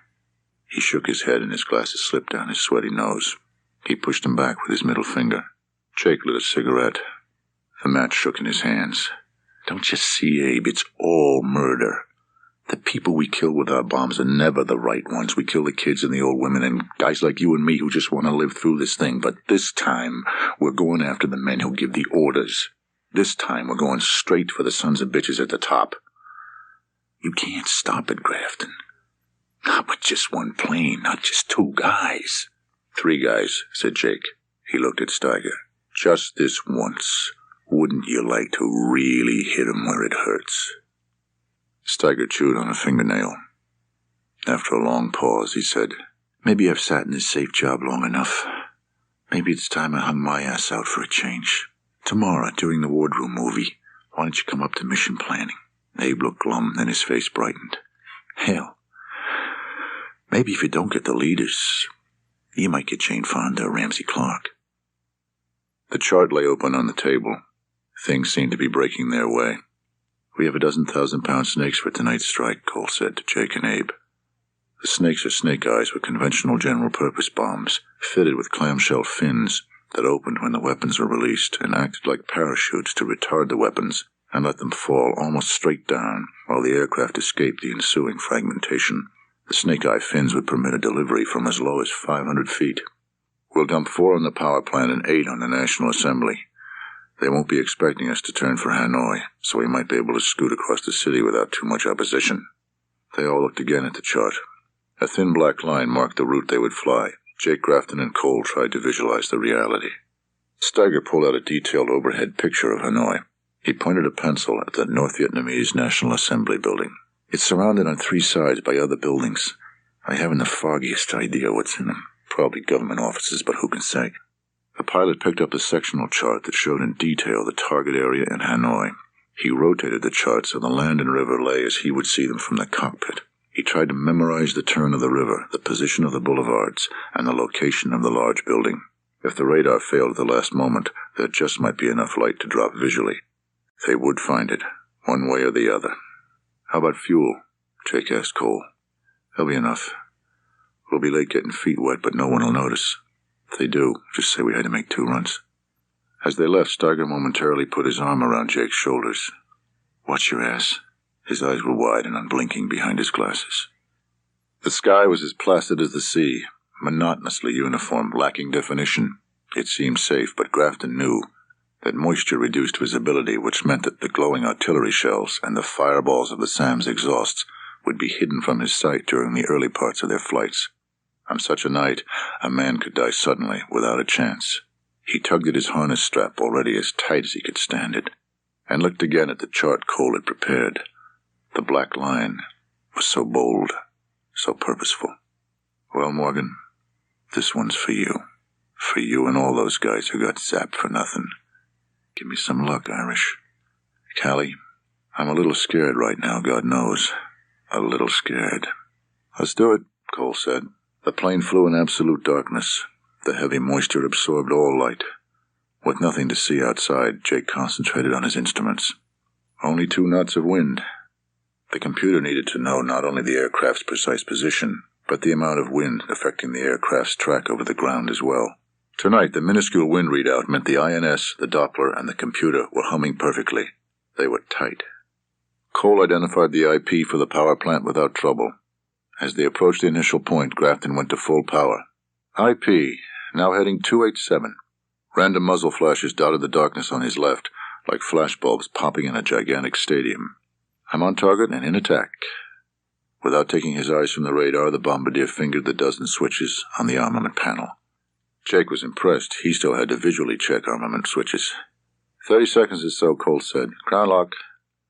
The pilot could see only darkness ahead, but the power plant was there. Cole said it was. Jake dived 200 feet and let a flak stream pass overhead. After 5 seconds, he pumped the stick to get back to altitude. Steady, Cole whispered. The release marker fell relentlessly as it dropped off the display. Jake squashed the pickle with his thumb, backing up the computer's release signal with a manual one. The 4 bombs were gone in a fifth of a second, and he let the plane climb 200 feet as he turned hard left to ensure that he would not be caught by bomb fragments if a snake eye failed to open. Behind the speeding aircraft, the bombs flashed. Jake looked back in time to see the explosions, then looked ahead. Now for Hanoi. The steering symbol lashed off to the right. Ignore that. What's wrong? Cole studied the readouts. It's a damn computer. We'll have to bomb without it. Jake swallowed hard. Hanoi would be heavily defended. When Cole called 10 miles to the target, Jake continued to hold the plane at 400 feet. The flak was getting thicker. There were just more guns. When Cole called 8 miles, Jake decided to wait until 6 miles before climbing. In the glow of the enemy ordnance, he could see the outline of the city. 6 miles. Jake pulled his stick aft and leveled at 2,500 feet. A large battery of belt-fed guns exploded into action ahead. Jake turned the plane on knife edge and sliced through a gap in the fire. He got to hand it to the little fuckers. They give it their best. He then quickly leveled so that Cole could re-identify the target. I think I have it, right 5. The pilot yanked the stick to get on course as fast as possible. He could see the city spread out before him. It looked unearthly in the flicker of the tracers, and more tracers darted up from every street corner. Hair left. Hold it. The missile light began flashing, and the oral warning sounded, indicating that enemy radar was very near. The pilot searched the fog in the direction the strobe indicated. There, 2 large fireballs, in the fog. They mesmerized him, but he managed to ease the nose down, passing 1,500 feet, descending. Stay down, Cole urged. Make a racetrack circle and give me some room to see the target. The pilot complied. Cole held vigil over the radar. For the first time, Jake became aware of his pounding heart. Now swing it around and we'll try it again, Cole said. So I walked through the valley. 7 miles. Let's go back up there and see if we can smack him good. I shall fear no evil. The pilot concentrated on climbing and leveling precisely at 2,500 feet. I got it. 3 degrees right. Looking good. The tracers rose from horizon to horizon. Get ready. Huge white tracers raced from the fog, 4 at a time. 1 degree left. Steady. Jesus Christ. The shells streaked behind and under the bomber. Now! The bombs kicked loose with a stuttering whump just as a SAM ignited to the right. Pilot held the heading and watched the missile gain altitude and level off with no change in bearing. It was on a collision course with the plane. Their bombs exploded below as the missile warning light flashed. Man, we're having fun now. The missile was at 11 o'clock now. Now 10:30. He leveled the wings. The muzzle blasts of the flak guns formed an artificial horizon that was almost level with him. He was much too low. The missile altered course and started down. Wait a little longer, he told himself. Just a little more. A little more. Okay, pull. He began a steady 6G ascent. The nose wrenched higher and higher. The large needle on the altimeter zipped around the dial. At nearly Mach 3, the missiles flashed beneath them, trailing a white-hot exhaust, and exploded. Jake heard the pitter-patter of shrapnel pelting the plane's skin. They had beat it. Then they were over the countryside at a safe 400 feet.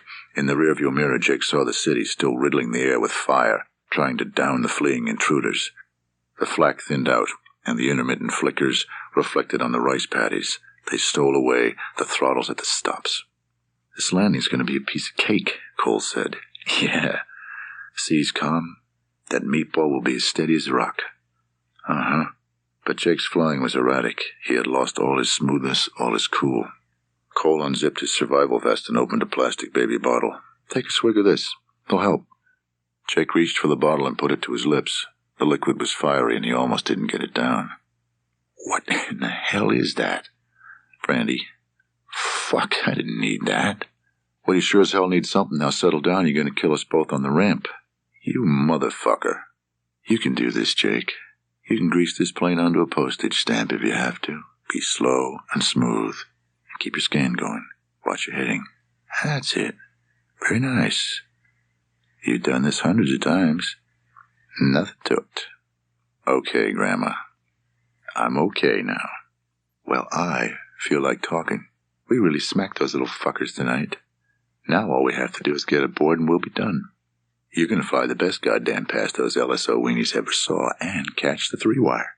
If you couldn't do it, I wouldn't be bombing Uncle Ho with you. His voice was calm, so matter-of-fact that Jake's nervousness dissipated. His commentary switched to the business at hand. Wings are level. 600-foot sink rate. A little more power. You have her nailed. Looking good. The wheels hit the steel, and the hook caught. "Did you hit it?" Steiger asked Jake Grafton and Virgil Cole in the passageway after they had finished the mission debriefing. The airmen still wore their flight gear and reeked of stale sweat and cigarette smoke. Cole put his hand on Abe's shoulder. "You heard us tell you in there." He nodded toward the debriefing room. "That the computer had crapped out." He shook his head. "The odds just aren't that good," Jake added. "If we were real lucky, we didn't hit a hospital or apartment house a half-mile away." Steiger bit his lip and examined each drawn face. It had all seemed so neat and easy in the mission planning spaces, with charts and lines and photographs. "You did the best you could. I understand," he said. The pilot and bombardier trudged off down the passageway, their shoulders drooping. 3 days after their Hanoi raid, Abe Steiger drew Jake aside in mission planning to show him an intelligence report. The North Vietnamese had complained to the international communist press that a bomb had fallen within 10 feet of the National Assembly and had severely damaged the facade and had broken all the windows. The Vietnamese complained of a deliberate attempt by Yankee air pirates to destroy their seat of government and added, almost as an afterthought, that 3 bystanders had died in the blast. The intelligence summary discounted the complaint as pure propaganda and suggested any damage might have been caused by a SAM or anti-aircraft artillery shell returning to Earth. Frank Camporelli and Cowboy Parker huddled over a chart in mission planning. The skipper had 3 aircraft on their way to a well-defended target in daytime without adequate planning, and the possibilities for disaster ate at him. "How do you think Grafton will go in? From the west?"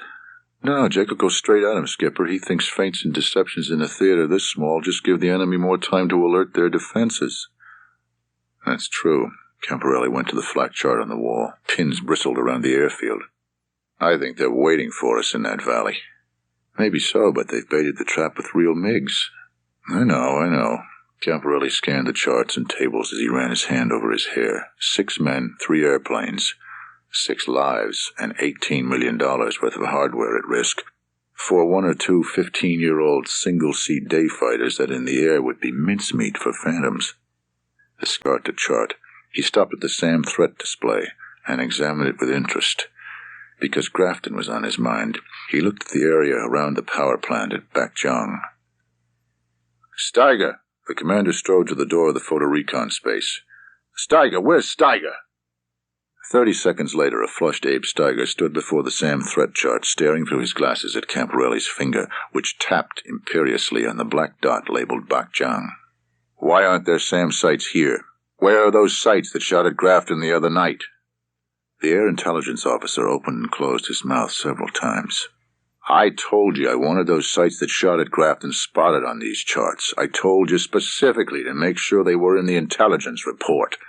The finger pointed. "Get me that report, Mr. Steiger. Now. I want to see it."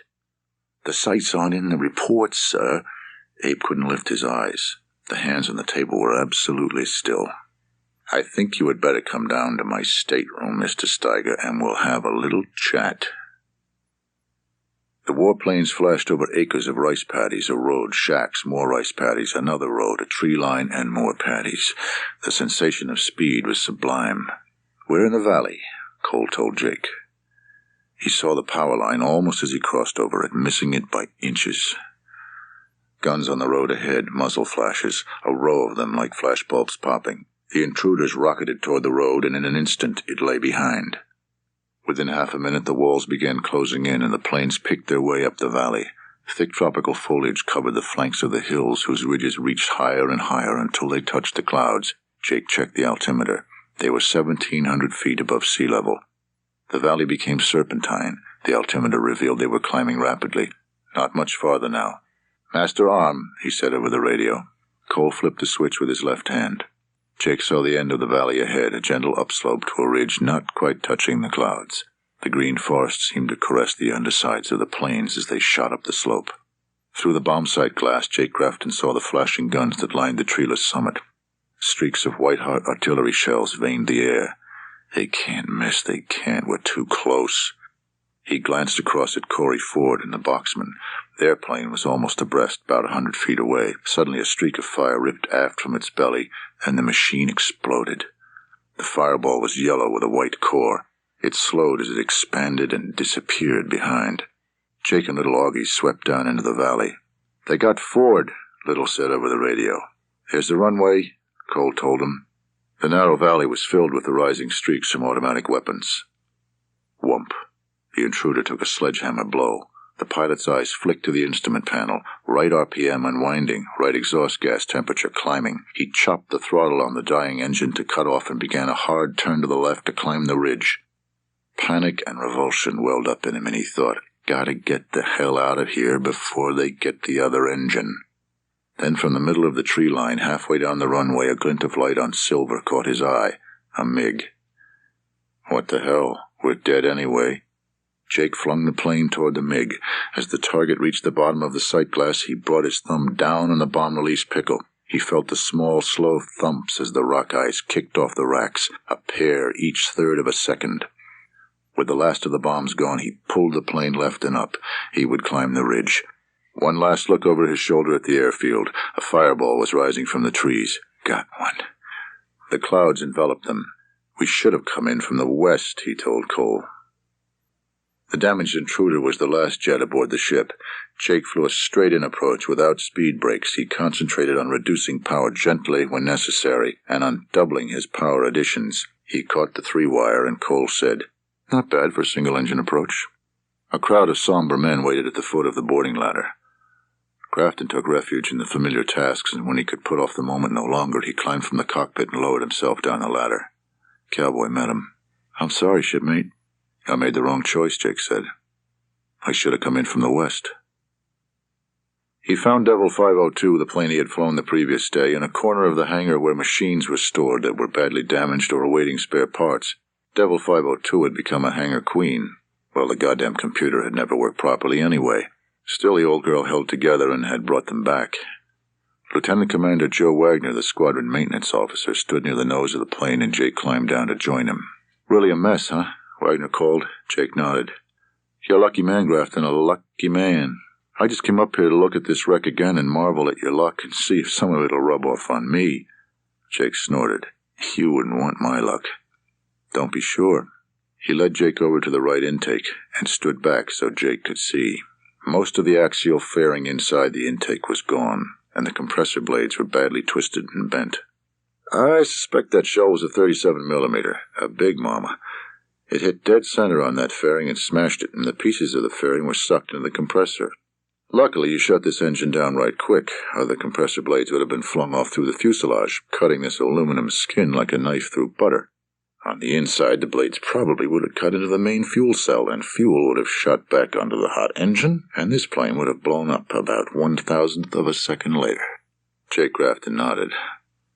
1,000th of a second, that is just about how long Ford and Box had. They were there, then they were gone in a fireball. He turned up the collar of his flight jacket and walked away. Jake's knock was answered with a grunt. He entered and found the old man at his desk and Cowboy Parker on the bunk, looking grim. Camporelli lit a cigarette and ran his fingertips through his crew cut. Jake waited while he scanned a document. The skipper edged around in his chair and eyed Grafton. "A dead bombardier. A plane blown out of the sky. And now this." He shook the paper in his hand. "Do you know what this is?" "No, sir." "This is a secret message from me to 7th Fleet, with copies to everyone in the chain of command. Your name's smeared all over it. Care to guess what tidbits about you this little missive contains?" Jake shook his head.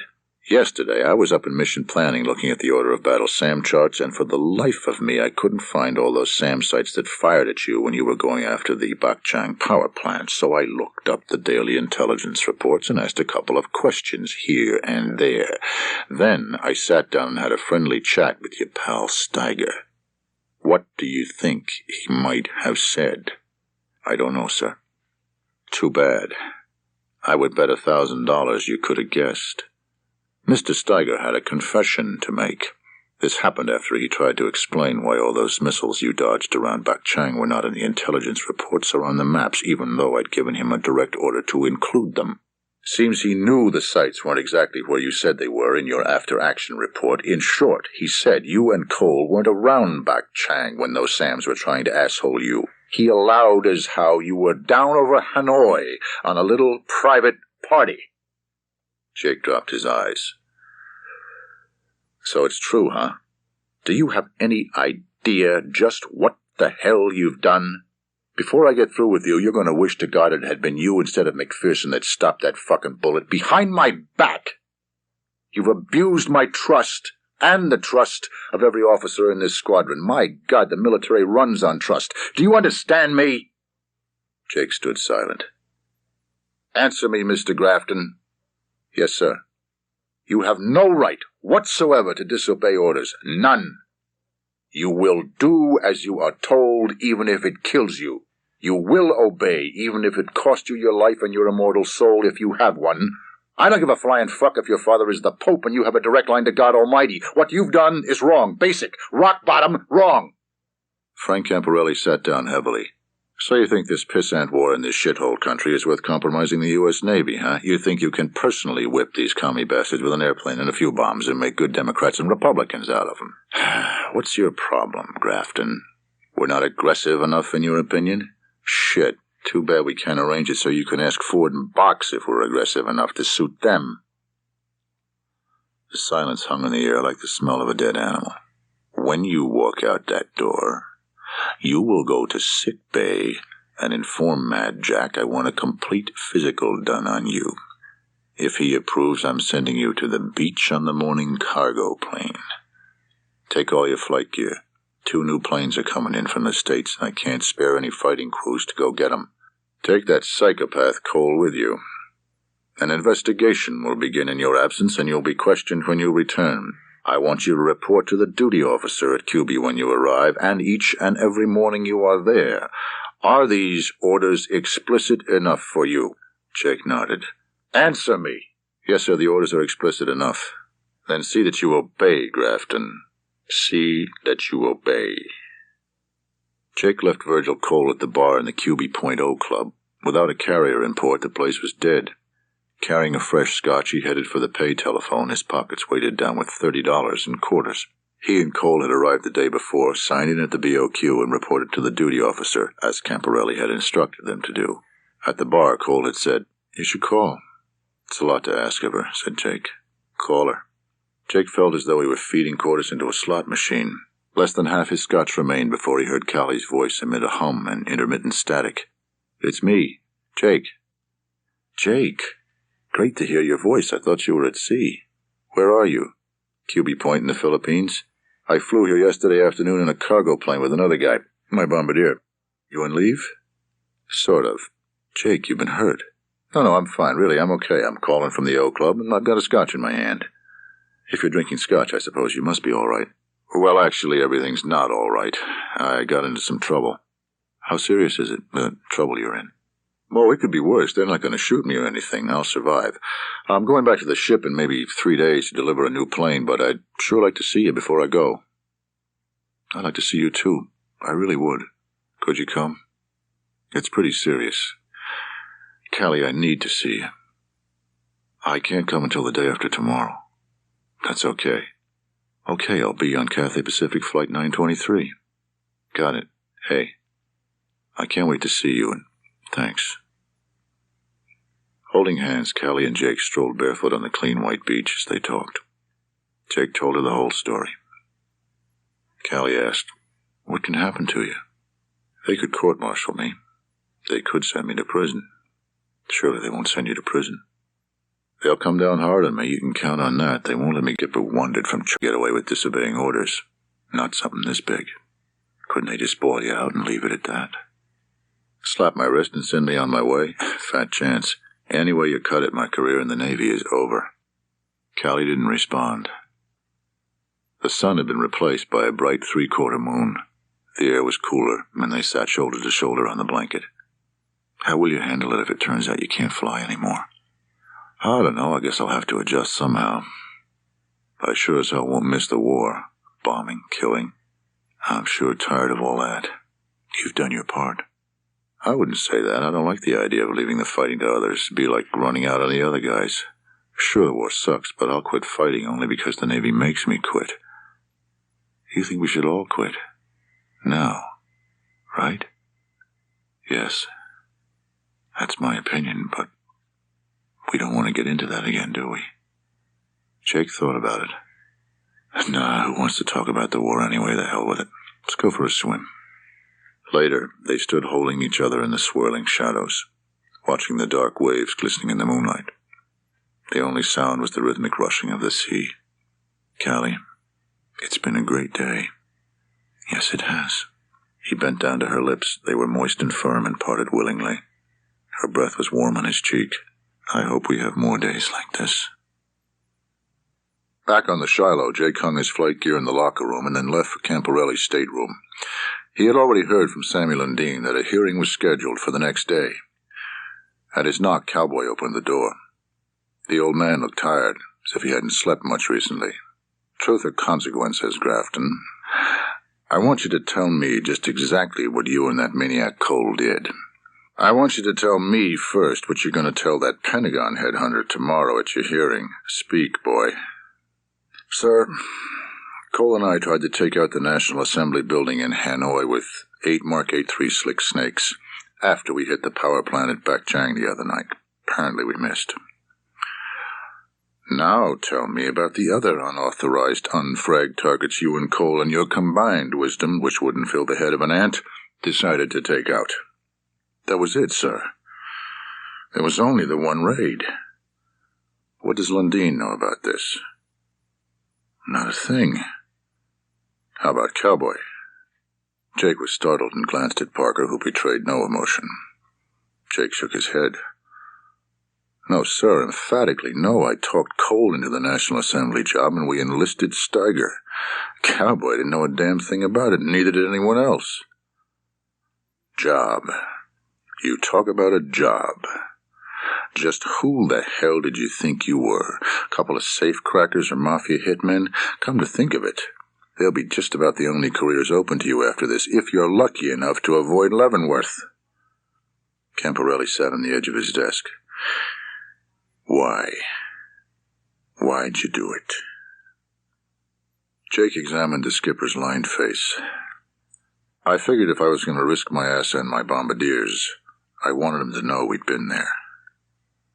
Well, you sure fucked up. Camporelli shook his head. I'm sorry, Skipper.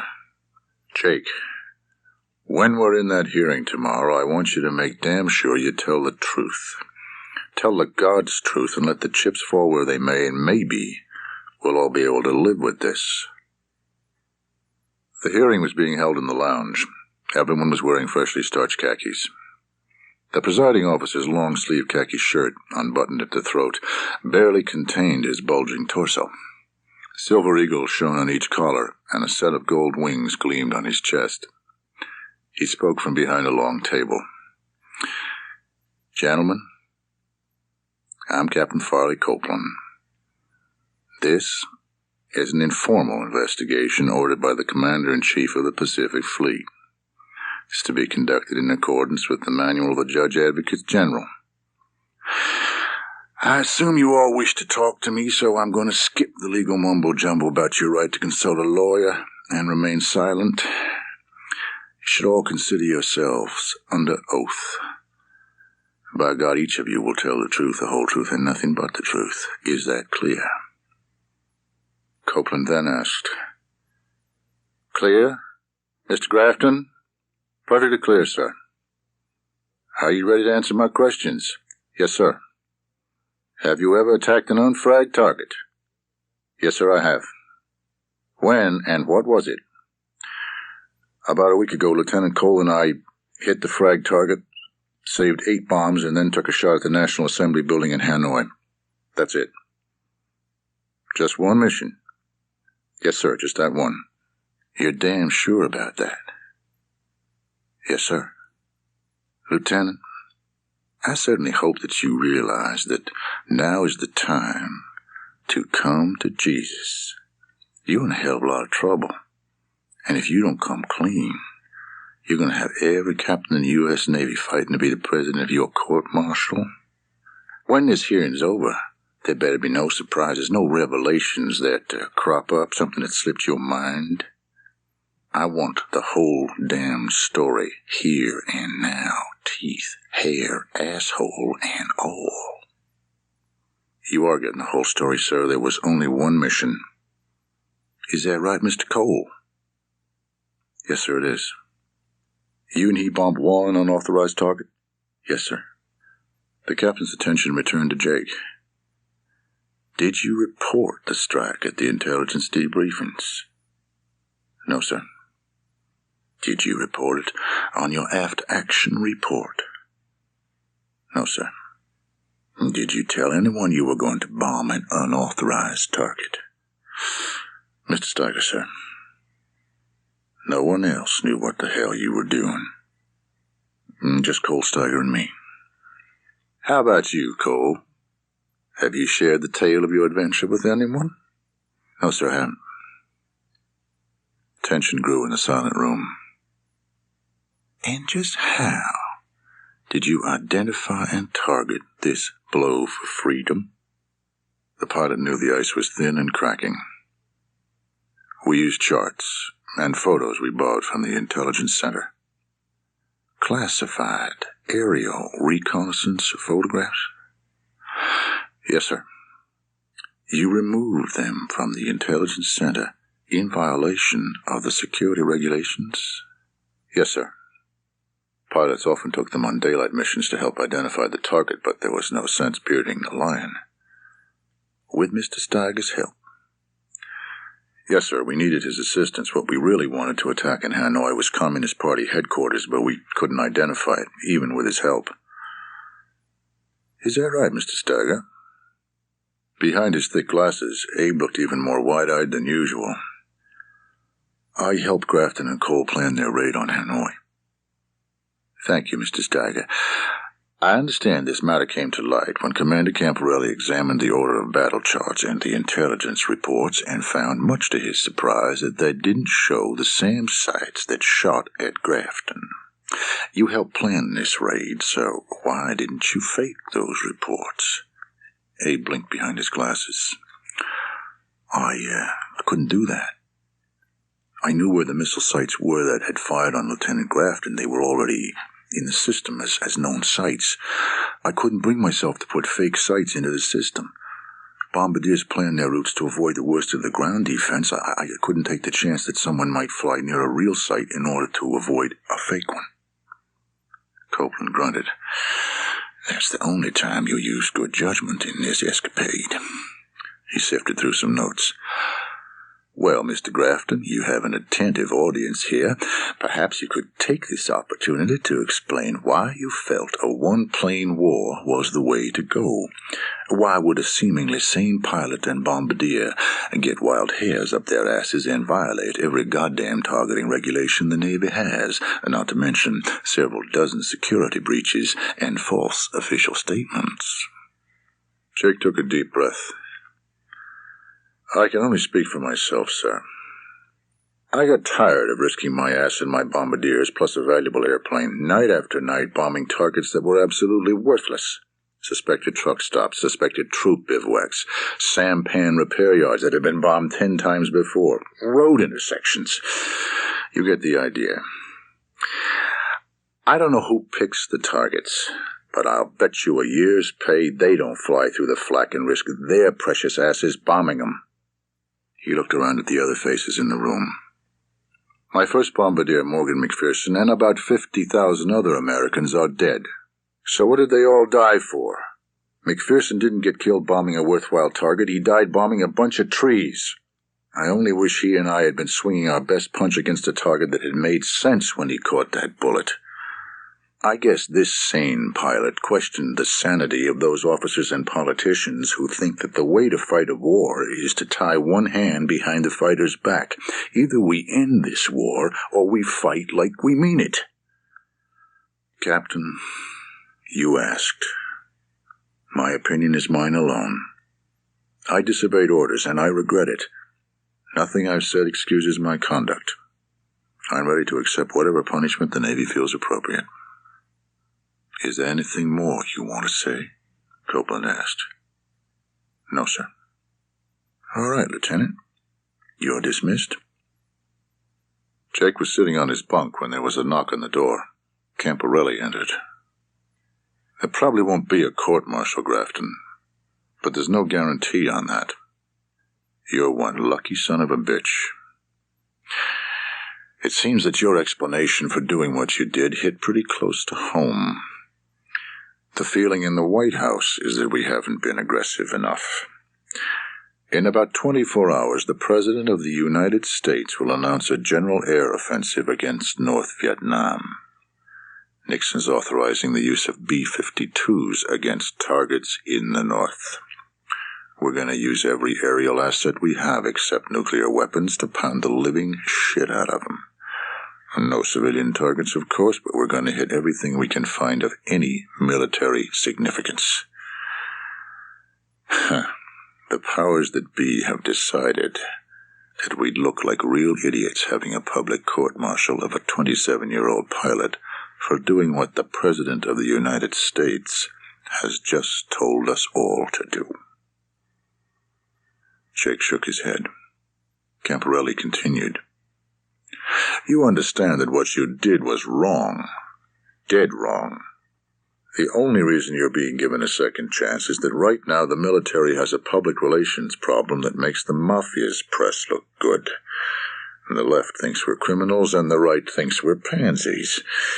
There's no point in kicking over a hornet's nest, which is what a public court-martial would be.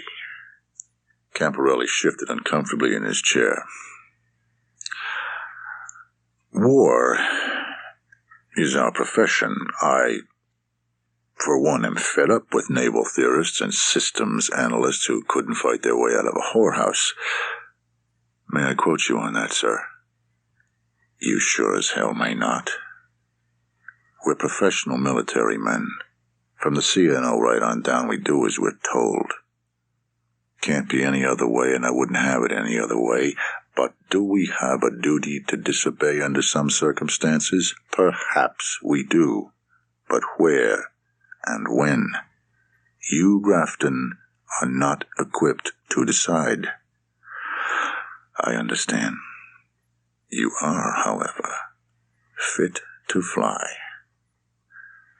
Cowboy's putting you and Cole on tonight's flight schedule, and I'll have me a night in bed. The old man paused before opening the door. Watch your ass out there, Jake. The door closed with a soft click. The press in the States called it the Christmas Offensive. Massive B-52 formations thundered over North Vietnam, aiming to bomb the negotiators back to the Paris peace talks. At home in America, there were widespread protests, and on some college campuses, riots. The night missions of the squadron changed. Rockeyes were loaded 16 to a plane and dropped on SAM sites minutes before the B-52s came within range. On December 23rd, Jake and Cole found themselves scheduled for their 5th SAM suppression mission. This time the target was on the northern edge of Hanoi. Well, he and Cole had been there before.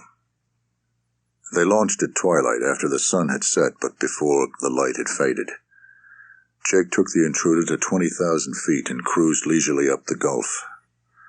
Spectacular reds and oranges and yellows, afterglow of the setting sun, filtered through the clouds that lay over the mountains of Laos. Deep blues and purples began to vanquish the lingering gold. Someday he would share a sunset aloft with Callie. System looks real good, Cole announced. Jake engaged the autopilot. The steady beep of a search radar was clearly audible now. Commie sons of bitches have found us, Cole muttered. When they had descended 1,000 feet, Jake turned off the exterior lights. He looked ahead for the silver ribbon of sand that divided the land and sea. A mile out he saw it, and the thin, wavering line of breakers washing ashore. He thought of Callie on the beach. Black Eagle, Devil 500 is feet dry. Roger 500, feet dry at 1919. 14 minutes to target. From the left, the first flak of the night shot out in their direction. They were almost on the outskirts of Hanoi when another gun opened up. Horrified, Jake momentarily froze. As the molten finger of death reached for him, the Intruder shuddered from the blows. Then suddenly, it was through the flak into the dark, empty air beyond. It was all over in less than a heartbeat. As Jake rolled the wings level, the brilliant red of the left engine fire warning light filled the cockpit. A look in the rearview mirror showed no visible fire yet, but the exhaust gas temperature had risen above 700 degrees centigrade, and the RPM had dropped by more than 10%. The bird was badly hurt. Quickly, he shut off the flow of fuel to the left engine. The bombardier leaned away from the scope hood. How bad is it? Left engine's gone.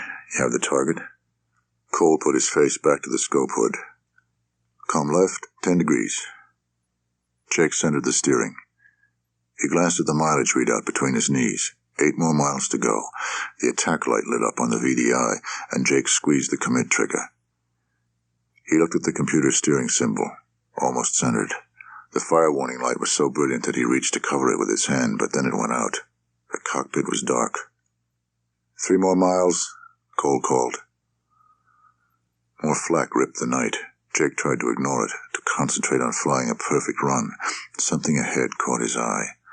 A blazing streak of pure white fire hurtled toward them, quicker than thought. Jake pulled back the stick and the enemy missile tore by. God, too close. Jake tweaked the nose of the intruder, pointing in straight at the offending missile launcher. He watched the release marker descend the VDI. He savagely mashed the pickle to back up the computer-derived release signal. The bombs did not release. Jake pressed the pickle button again and again. No release. He selected a manual release and punched the pickle button. Nothing. Heavy flak ahead. Can you find it again? He demanded of Cole. Yeah. Jake lowered the left wing and turned south. This time he planned on dropping the bomb racks with the emergency release. The rock eyes would not spread out, but would remain in their cases, attached to the racks. They'd be hell to pay when they exploded altogether. We're not whipped yet, he said to Cole. Better tell him we're in trouble. The bombardier got on the radio as they turned. Fireballs tore around him. Something smashed into a wing and the stick wiggled hard in Jake's fist. He shot a glance at the left wing. All okay, but on the right wing, fuel was erupting through 2 holes and being blasted back into the slipstream. Oh, Jesus, sweet Jesus, help us get out of this alive. I got the target, Cole said. The pilot watched the last spurts of the right-wing fuel siphon away. They still had 9,000 pounds internal, and if they could make it to the tanker in the Gulf, they'd have a chance. 2 miles. The pilot readied his finger over the emergency jettison button. Give me 1 second's warning. Now. Jake depressed the button and held it. Whoomp. He slammed the stick over and turned left hard to escape the impact area, or they would be caught in the blast. The bombs exploded. A blinding light flashed in the mirrors, and the concussion buffeted but did not harm the plane. The intruder was headed south over the city. Cole keyed his radio mic and spoke to the Black Eagle controller, safe and snug in his E-2 over the Gulf. 5 double nuts is off target and coming out. Tracers rose ahead in shimmering curtains of fire. Now they were over Hanoi, and the flak was in front and on all sides. At this height, in this light, they were visible to every man, woman, and child with a weapon. He felt the thumps of small arms bullets penetrating the side of the aircraft. The hounds had the fox nearly at bay. As he pointed out the fuel indicator to Cole, a stream of fire came from the right and headed straight for the windshield. Jake porpoised up and over the stream, and both men ducked, a useless reflex. They were lucky. Thumps in the tail only. What's your position? Someone asked on the radio. Right over Hanoi. Illuminated by tracers, the city looked like an open door into hell. Every building seemed to have a coven of anti-aircraft guns mounted on it. Flashes, white flashes off to the right. He narrowed his eyes in that direction. B-52 raid, Cole whispered in awe. The A-6 shot into the darkness over the rice paddies. In the rearview mirror, Jake saw fires burning and the streaks of flak still rising. Sweet Jesus, Cole said. Jake watched the fuel indicator. 3,200 pounds. They topped the crest of the valley and continued to climb. Swing left 10 and hold that course. 2,300 pounds on the dial. Almost 300 pounds a minute was disappearing, partly into the right engine and partly into the air. Jake calculated that was 18,000 pounds an hour. They had 8 more minutes, maybe another 50 miles. Then a faint glow in the clouds caught his attention. He adjusted the mirror. A yellow tongue of flame flickered under the left wing. We're on fire. They would have to eject now. Devil 500 was finished. The 2 men looked into each other's eyes. Cole reached up with both hands, grasped the primary ejection handle, and pulled it down over his head in a swift, clean motion. Instantly he was gone in a thunderclap of noise, wind, and plexiglass. One last time, out of habit, Jake's eyes swept the instrument panel, then he pulled the firing handle and his ejection seat smashed its way upward through the plexiglass. A tremendous jolt tore at his crotch as his parachute opened, and then there was silence. He could not see a thing. He heard the dull boom of a distant explosion. His airplane, probably. The end of Devil 500. Major Frank Allen was sitting in the cockpit of an A-1 Skyraider over Laos when the controller advised him of a downed aircraft, a Navy A-6 Intruder, call sign Devil 500.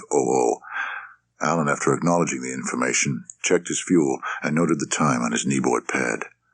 Nomad 17, we're going to send you up that way. See if you can make radio contact. Stand by, the controller said. Roger. Rain striking his face awakened Jake Grafton. He was disoriented and unable to move. His head, he realized, was below his legs. For what seemed like a long time, he hung in the darkness, gathering his strength. He pawed around and his right hand brushed something. Something soft but firm. Dirt and leaves. He was hanging only a foot or so from the ground. Gritting his teeth against a pain in his side, he fumbled in the darkness for the harness release fittings. He found the left catch over his shoulder. It opened readily, freeing his head and left shoulder. Now that he knew where to feel, he located the right one easily, and his body slumped down until he was partly on the ground. His legs, though, were still entangled above his head. He forced himself to remember where he had stowed his pencil flash.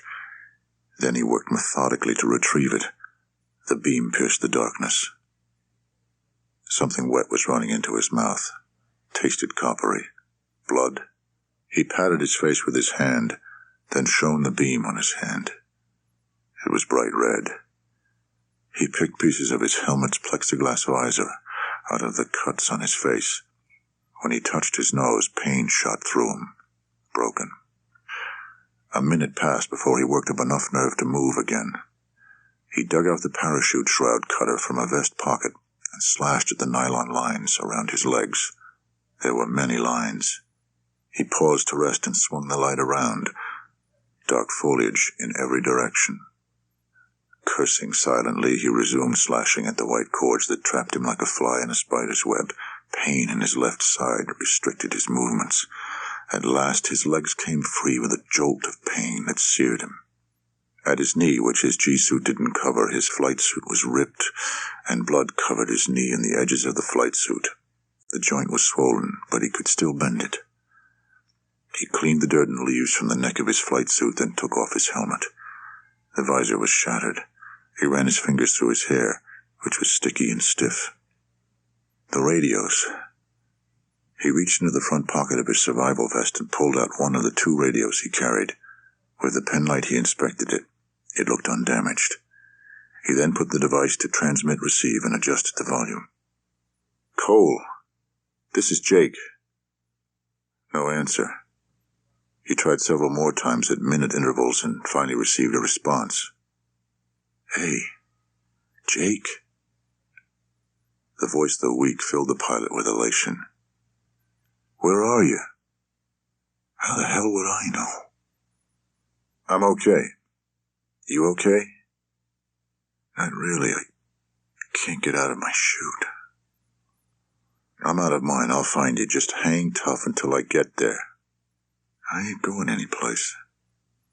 Jake lowered the radio and flashed the penlight around. Trees and underbrush in every direction. Devil 500.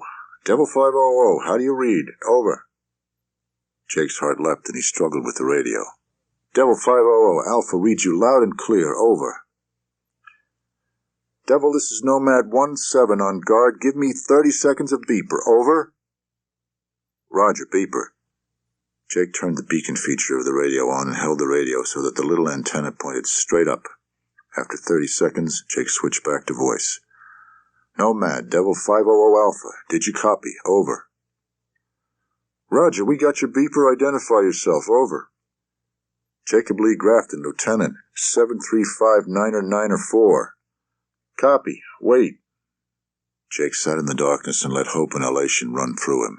We've been found already. We'll be rescued. Devil Nomad, have you two joined up and are you hurt? Negative join up and pilot has minor injuries. Okay, Devil Alpha, keep the faith. We have a couple good cuts on your position. We'll come to get you at first light. You guys find a hole and crawl in it. Still have your watch? Jake looked at his wrist. The luminous hands of the watch glowed in the darkness. Yes, it's 2057. Okay, somebody will call you at 2200 and every hour on the hour after that. Got it? Jake rogered and the conversation ended. He laid the radio beside him and tried to think. The first priority was to find Cole and free him of his chute. Cole had to be somewhere in this jungle within 1,000 feet of where he sat. He drew out his compass and unwound the parachute shroud line he had wrapped around it many months ago. He placed the loop around his neck, and the compass dangled. He gathered up the penlight and radio, and leaning against a tree trunk, he maneuvered himself upright. The pain in his side was very bad. The adrenaline was wearing off. His face throbbed, and his side and knee screamed with pain. Cole? Jake whispered into the radio. It had occurred to him that they were probably not alone in this jungle. A soft-voiced reply. Yes? If you hear me thrashing around, you tell me, okay? I'm going to get you out of this mess. Yes. That was all he said. The going was slow and hard. He tripped over roots and vines, and limbs and branches stung his face. He fell repeatedly, but each time he forced himself to rise. After a while, he looked at his watch. Only 15 minutes had passed. How far had he traveled? 200 yards? He was in agony from the pain in his side. Must have broken several ribs. He cast around his small beam of light, and a wilderness of dripping vegetation met his eyes. Another 15 minutes. He spoke into the radio again. Cole. No answer. He waited there for almost a minute, then tried again. He held a small speaker against his ear. Yes. Heard anything? I've been thrashing around. No. How badly are you hurt? Jake waited. Why didn't he answer? I think my back is broken. Frank Allen pounded his fist on his thigh. A broken back, a badly injured man could not evade the enemy or hook himself to the rescue hoist. The chopper would have to lower a crewman, maybe two, to pack the man in a litter. A lot of lives would be at risk as the chopper hovered. Consulting the chart again, he rechecked the lines he had drawn from the ADF readings. The two crewmen might be anywhere within 10 miles of two locations. He drew a 10-mile circle around both points. Peaks up to 5,800 feet, and the villages of Samnoa and Ban Na Yung lay within the circle. He hoped that the airmen had not gone down near the villages, for if the villages had heard the crash, they would be out in force at daylight looking for parachutes and beating every bush. Jake lit a cigarette. The smoke. He almost stubbed out the cigarette before he decided his fears were exaggerated. He did, though, take out his revolver and hold it with his finger on the trigger, the muzzle pointing off into the total darkness that surrounded him. The only light came from the glow of his cigarette tip. With his penlight, he searched about him for a walking stick. He saw a likely-looking sapling and hacked it off near the ground with his knife. Then he cut a length about 6 feet long. He heaved himself upright, supporting himself with the stick. After checking the compass under the penlight, he tottered off to the east. He fell often, leaden with fatigue.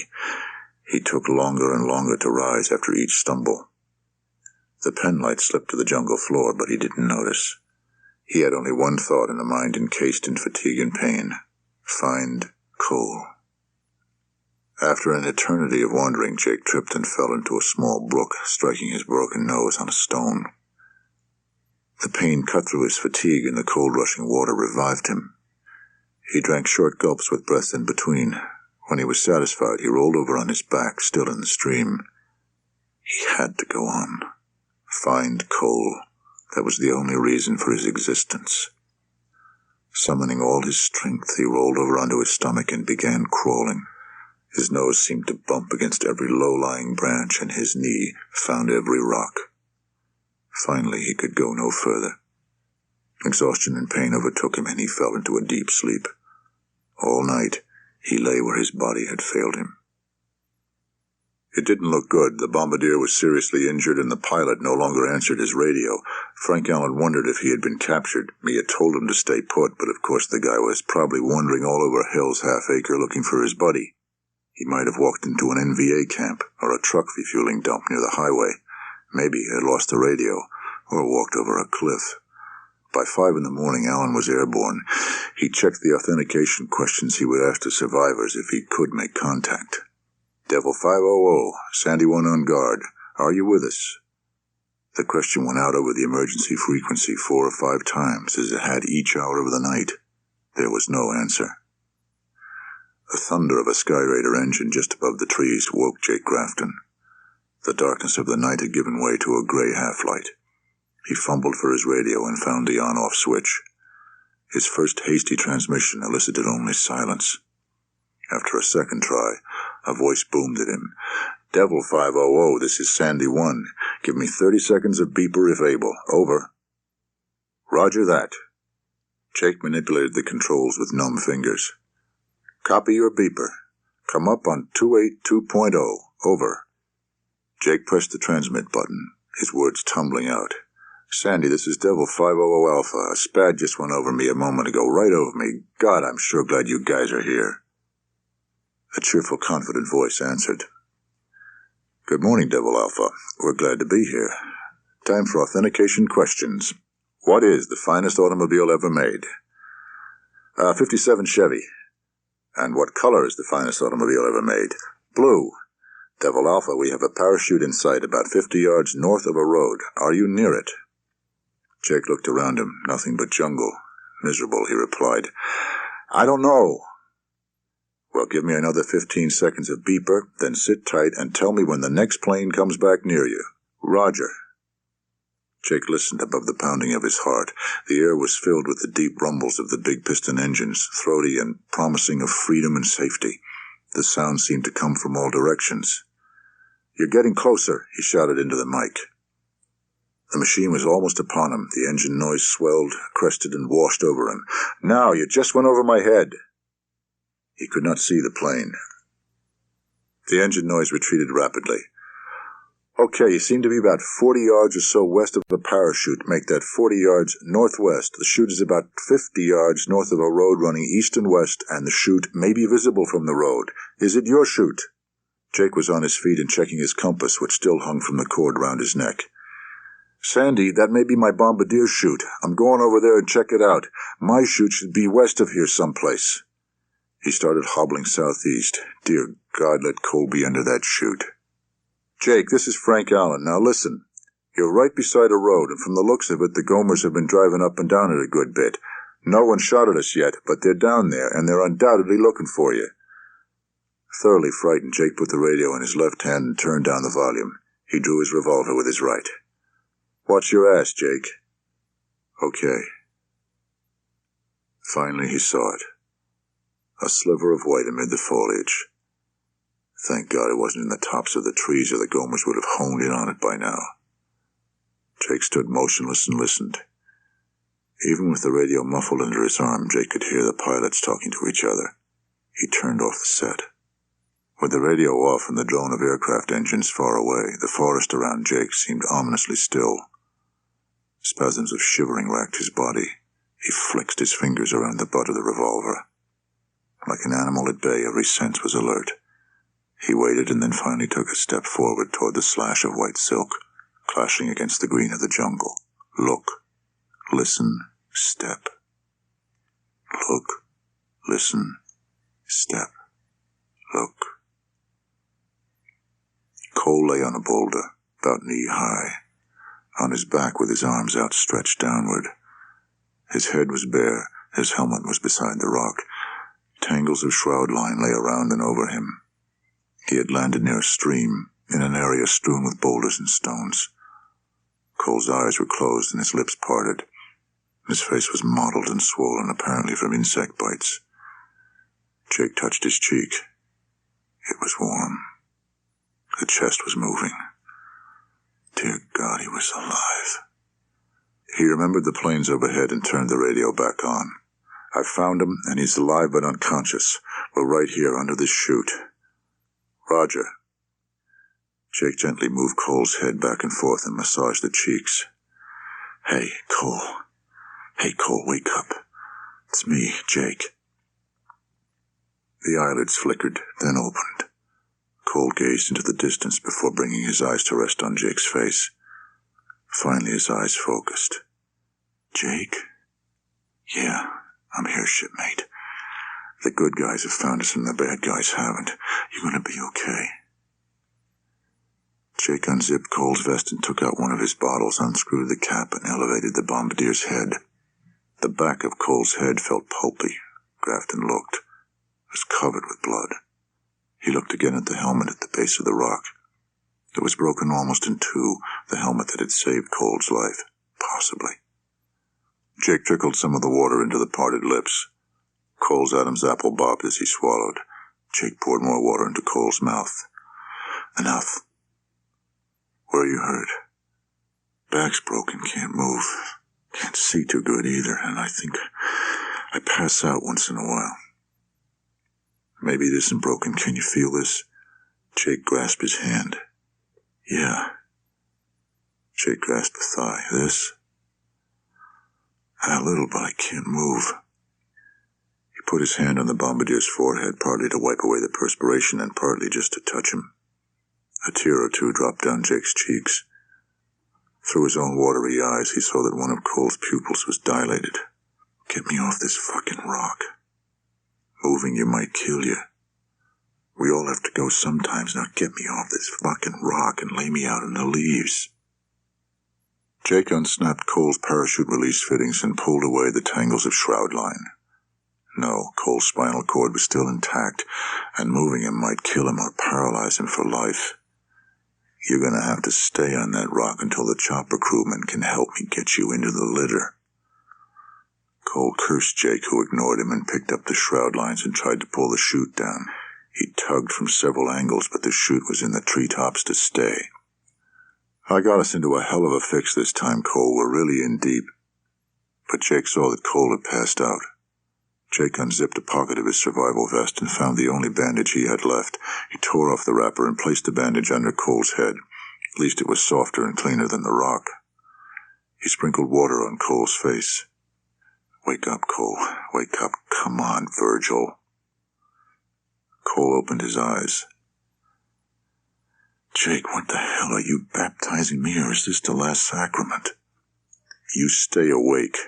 It's going to take both of us to get our asses out of this one. Stay awake now. You're not going to die on me, you son of a bitch. Jake sat down near Cole's head and put the revolver in his lap. I heard voices last night. The Gomers are around. Frank Allen had a problem. He had not seen any sign of the North Vietnamese, yet they must use this road frequently. No doubt the NVA were waiting for the helicopters to arrive before they showed themselves. Allen banked the plane and thundered down the road, hoping to draw fire or to spot a camouflaged flak site. No luck. It's too quiet, he told his wingman, Captain Bobby Pear Bartlett. Let's strafe the south side of the road and see what happens. Okay. Allen repeated their intentions to Grafton, then lifted a wing and turned to go back down the road. When he reached an altitude of 1,000 feet, he squeezed the trigger on the stick. The Sky Raider shuddered from the recoil of its 20 millimeters as tracers floated down toward the jungle. After a 1-second burst, he released the trigger and Pear fired a burst. On they went up the valley, firing alternately. A squirt of tracer reached for them from the north side of the road. Both pilots saw it at the same time and jerked violently. They made a turn just under the broken clouds at 4,000 feet above the jungle and started back down, Allen in the lead and Bartlett behind him and off to one side. Allen concentrated on the spot where the invisible gunner should be. Now!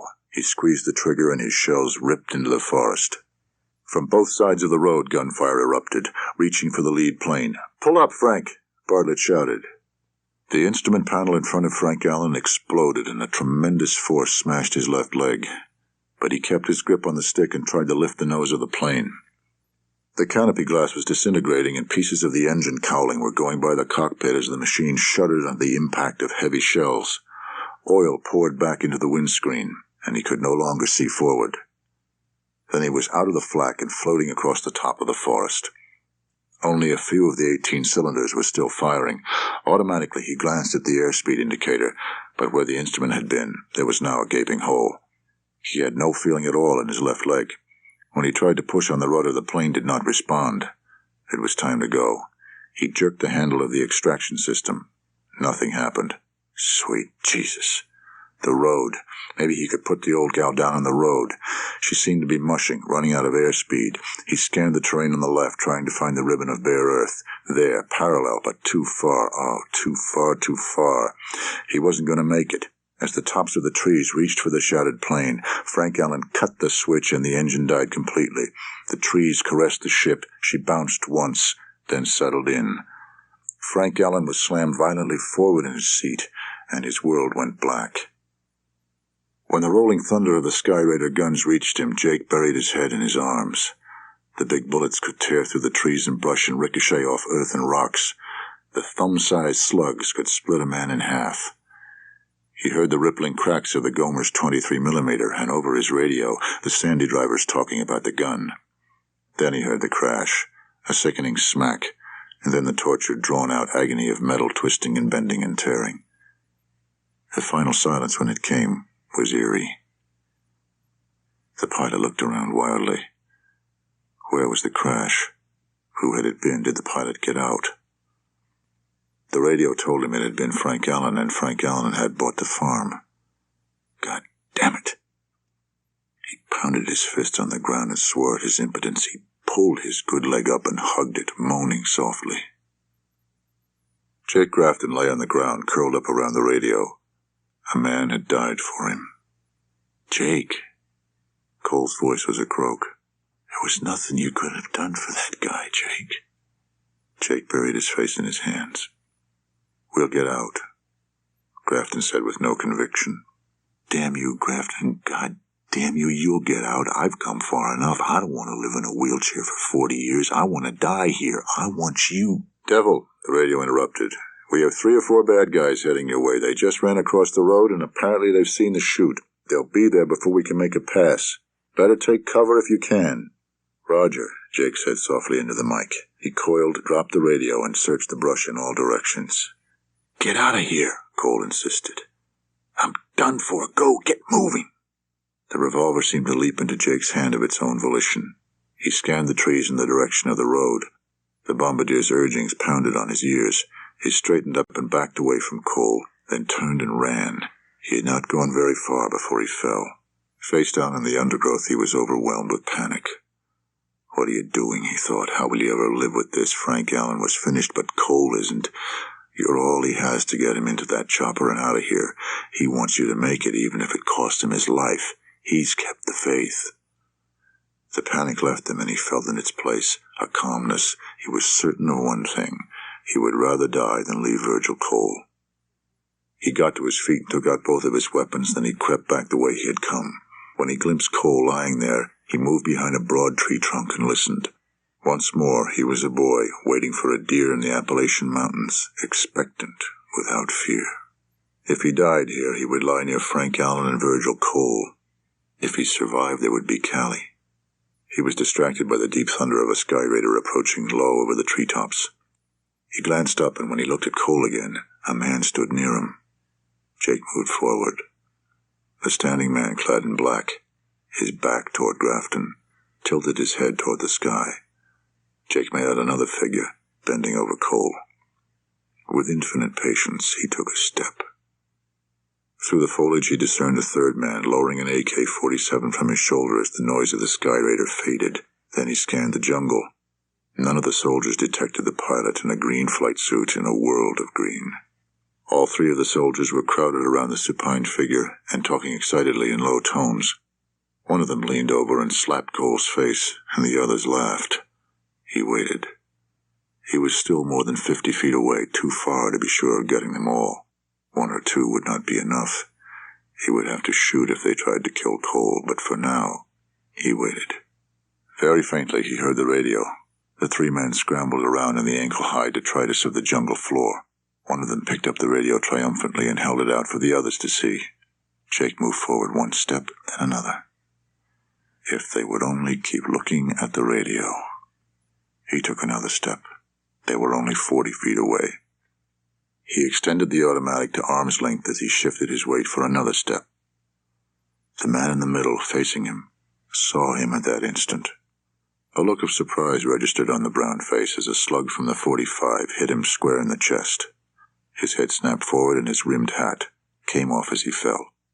The man on the right twisted and turned while trying to position his weapon. The pilot fired. Thinking he had scored a hit, he swung the .45 toward the falling figure on his left and jerked off 3 fast shots as the man hit the ground and rolled away amid flying debris kicked up by the bullets. Wait. Aim. The man kept rolling in the brush as Jake took careful aim with the pistol and fired again. The body jerked under the impact of the bullet and came to a stop, quivering. Jake swung back toward the man on his right, who was rising from the ground and struggling with his rifle. Jake fired quickly and missed. The rifle barrel was coming level. He fired again and the rifle fell as the soldier collapsed. The man on the left, partly hidden by the brush, was still moving, so Jake took several steps toward him, forcing himself to concentrate on the front sight. As he steadied the automatic, he squeezed the trigger. Nothing happened. It was empty. He dropped it, grasped the .357 with both hands, and eased the hammer back. The man was on his back now, in the leaves. He was screaming. Jake moved sideways to get a better shot. The man's rifle flashed repeatedly as Jake tried to aim at the squirming figure. He squeezed the trigger just as something hammered into his head. His head was splitting with pain. His vision was blurred. He tried to move, but the effort made the pain in his head unbearable. Jake. The sound was distorted and far away. Jake. The voice seemed closer. He reached out with his arm. I'm behind you, Jake. With great care, Jake turned over until he was looking up. The world was blurred and spinning, and he felt as if he were falling, but gradually the spinning slowed. After a rest, he tried to sit up. He fell back, moaning. Looks like a bullet clipped you on the temple, Jake. You got the bastard. Pilot rolled onto his left side. He gazed at the bombardier, 8 feet or so away, his head turned toward Jake. Jake's vision slowly came into focus, although Cole shimmered with every heartbeat. I knew you'd be back, Grafton. Slowly, Jake curled up and eased into a sitting position. He put both his hands like a vice on the sides of his head. Probably have a concussion from that bullet. He let his gaze wander. The North Vietnamese sprawled around him, their bodies slack, the life smashed out. So this is what it looks like. Near him lay a rifle. He braced its butt on the ground and slowly climbed erect. I thought you were dead. Are you going to make it? Cole asked. Yeah. Then why didn't you find that damn radio and ask those flyboys when they're going to get us the fuck out of here? They dick around much longer, you're going to have to kill a whole regiment. Jake found the radio. Bending over very carefully, he retrieved it. He picked up the .357 with the same care and scanned the leaves for the Colt .45. If you're looking for the automatic, I think maybe you dropped it over there. Jesus, Jake, you look like Wyatt Earp when you gunned those guys. Remind me to always call you sir. Jake picked up the .45 and keyed the mic. I got the Gomers. They're dead. When does the chopper get here? What's your service number?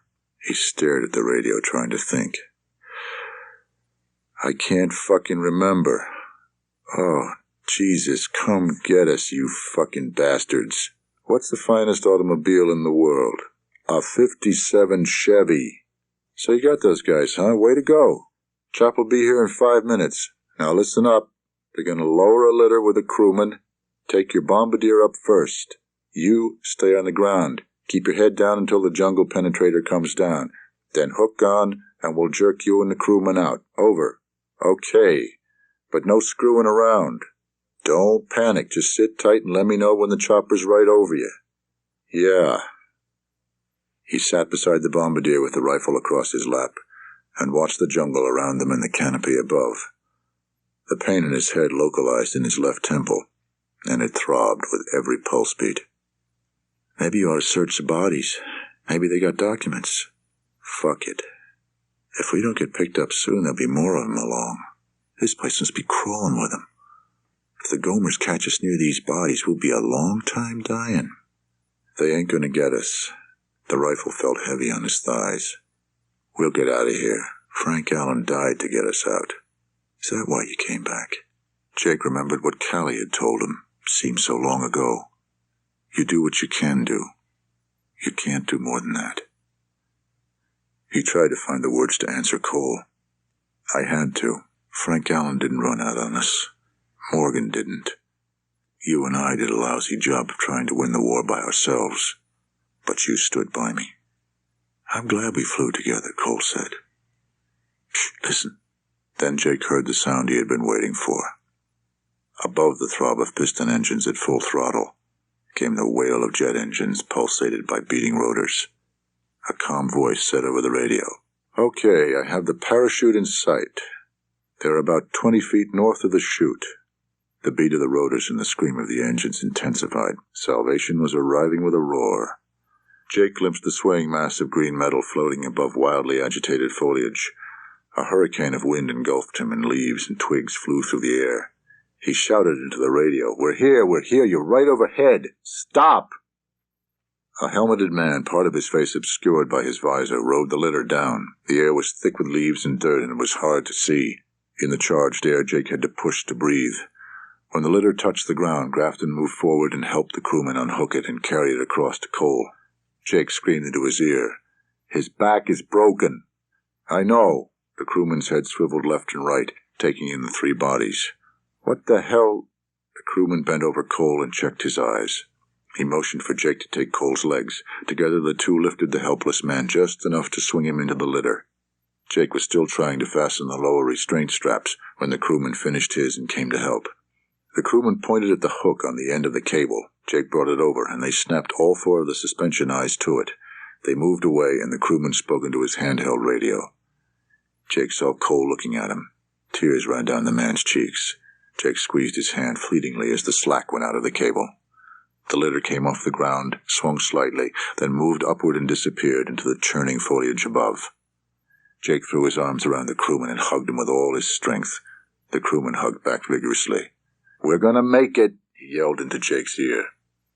Jake Grafton nodded joyfully and squeezed the man again. Now the crewman led him to the jungle penetrator and clipped the snap link on Jake's torso harness to the cable at the top of the device, and then hooked himself on. He spoke into his radio, and both men were swept off the ground. As they cleared the treetops, the helicopter began to move forward, dragging Jake and the crewman with it. As the smoke thinned, Jake saw the jungle stretching up the hillsides, giving up its moisture and wisps of rising mist that looked ethereal in the horizontal rays of the morning sun. Souls wending their way to heaven, Jake thought. The moving air fanned and cooled his face. Jake saw that the crewman was watching him and laughing. When the hoist operator pulled them into the helicopter, their hands were locked together. The end.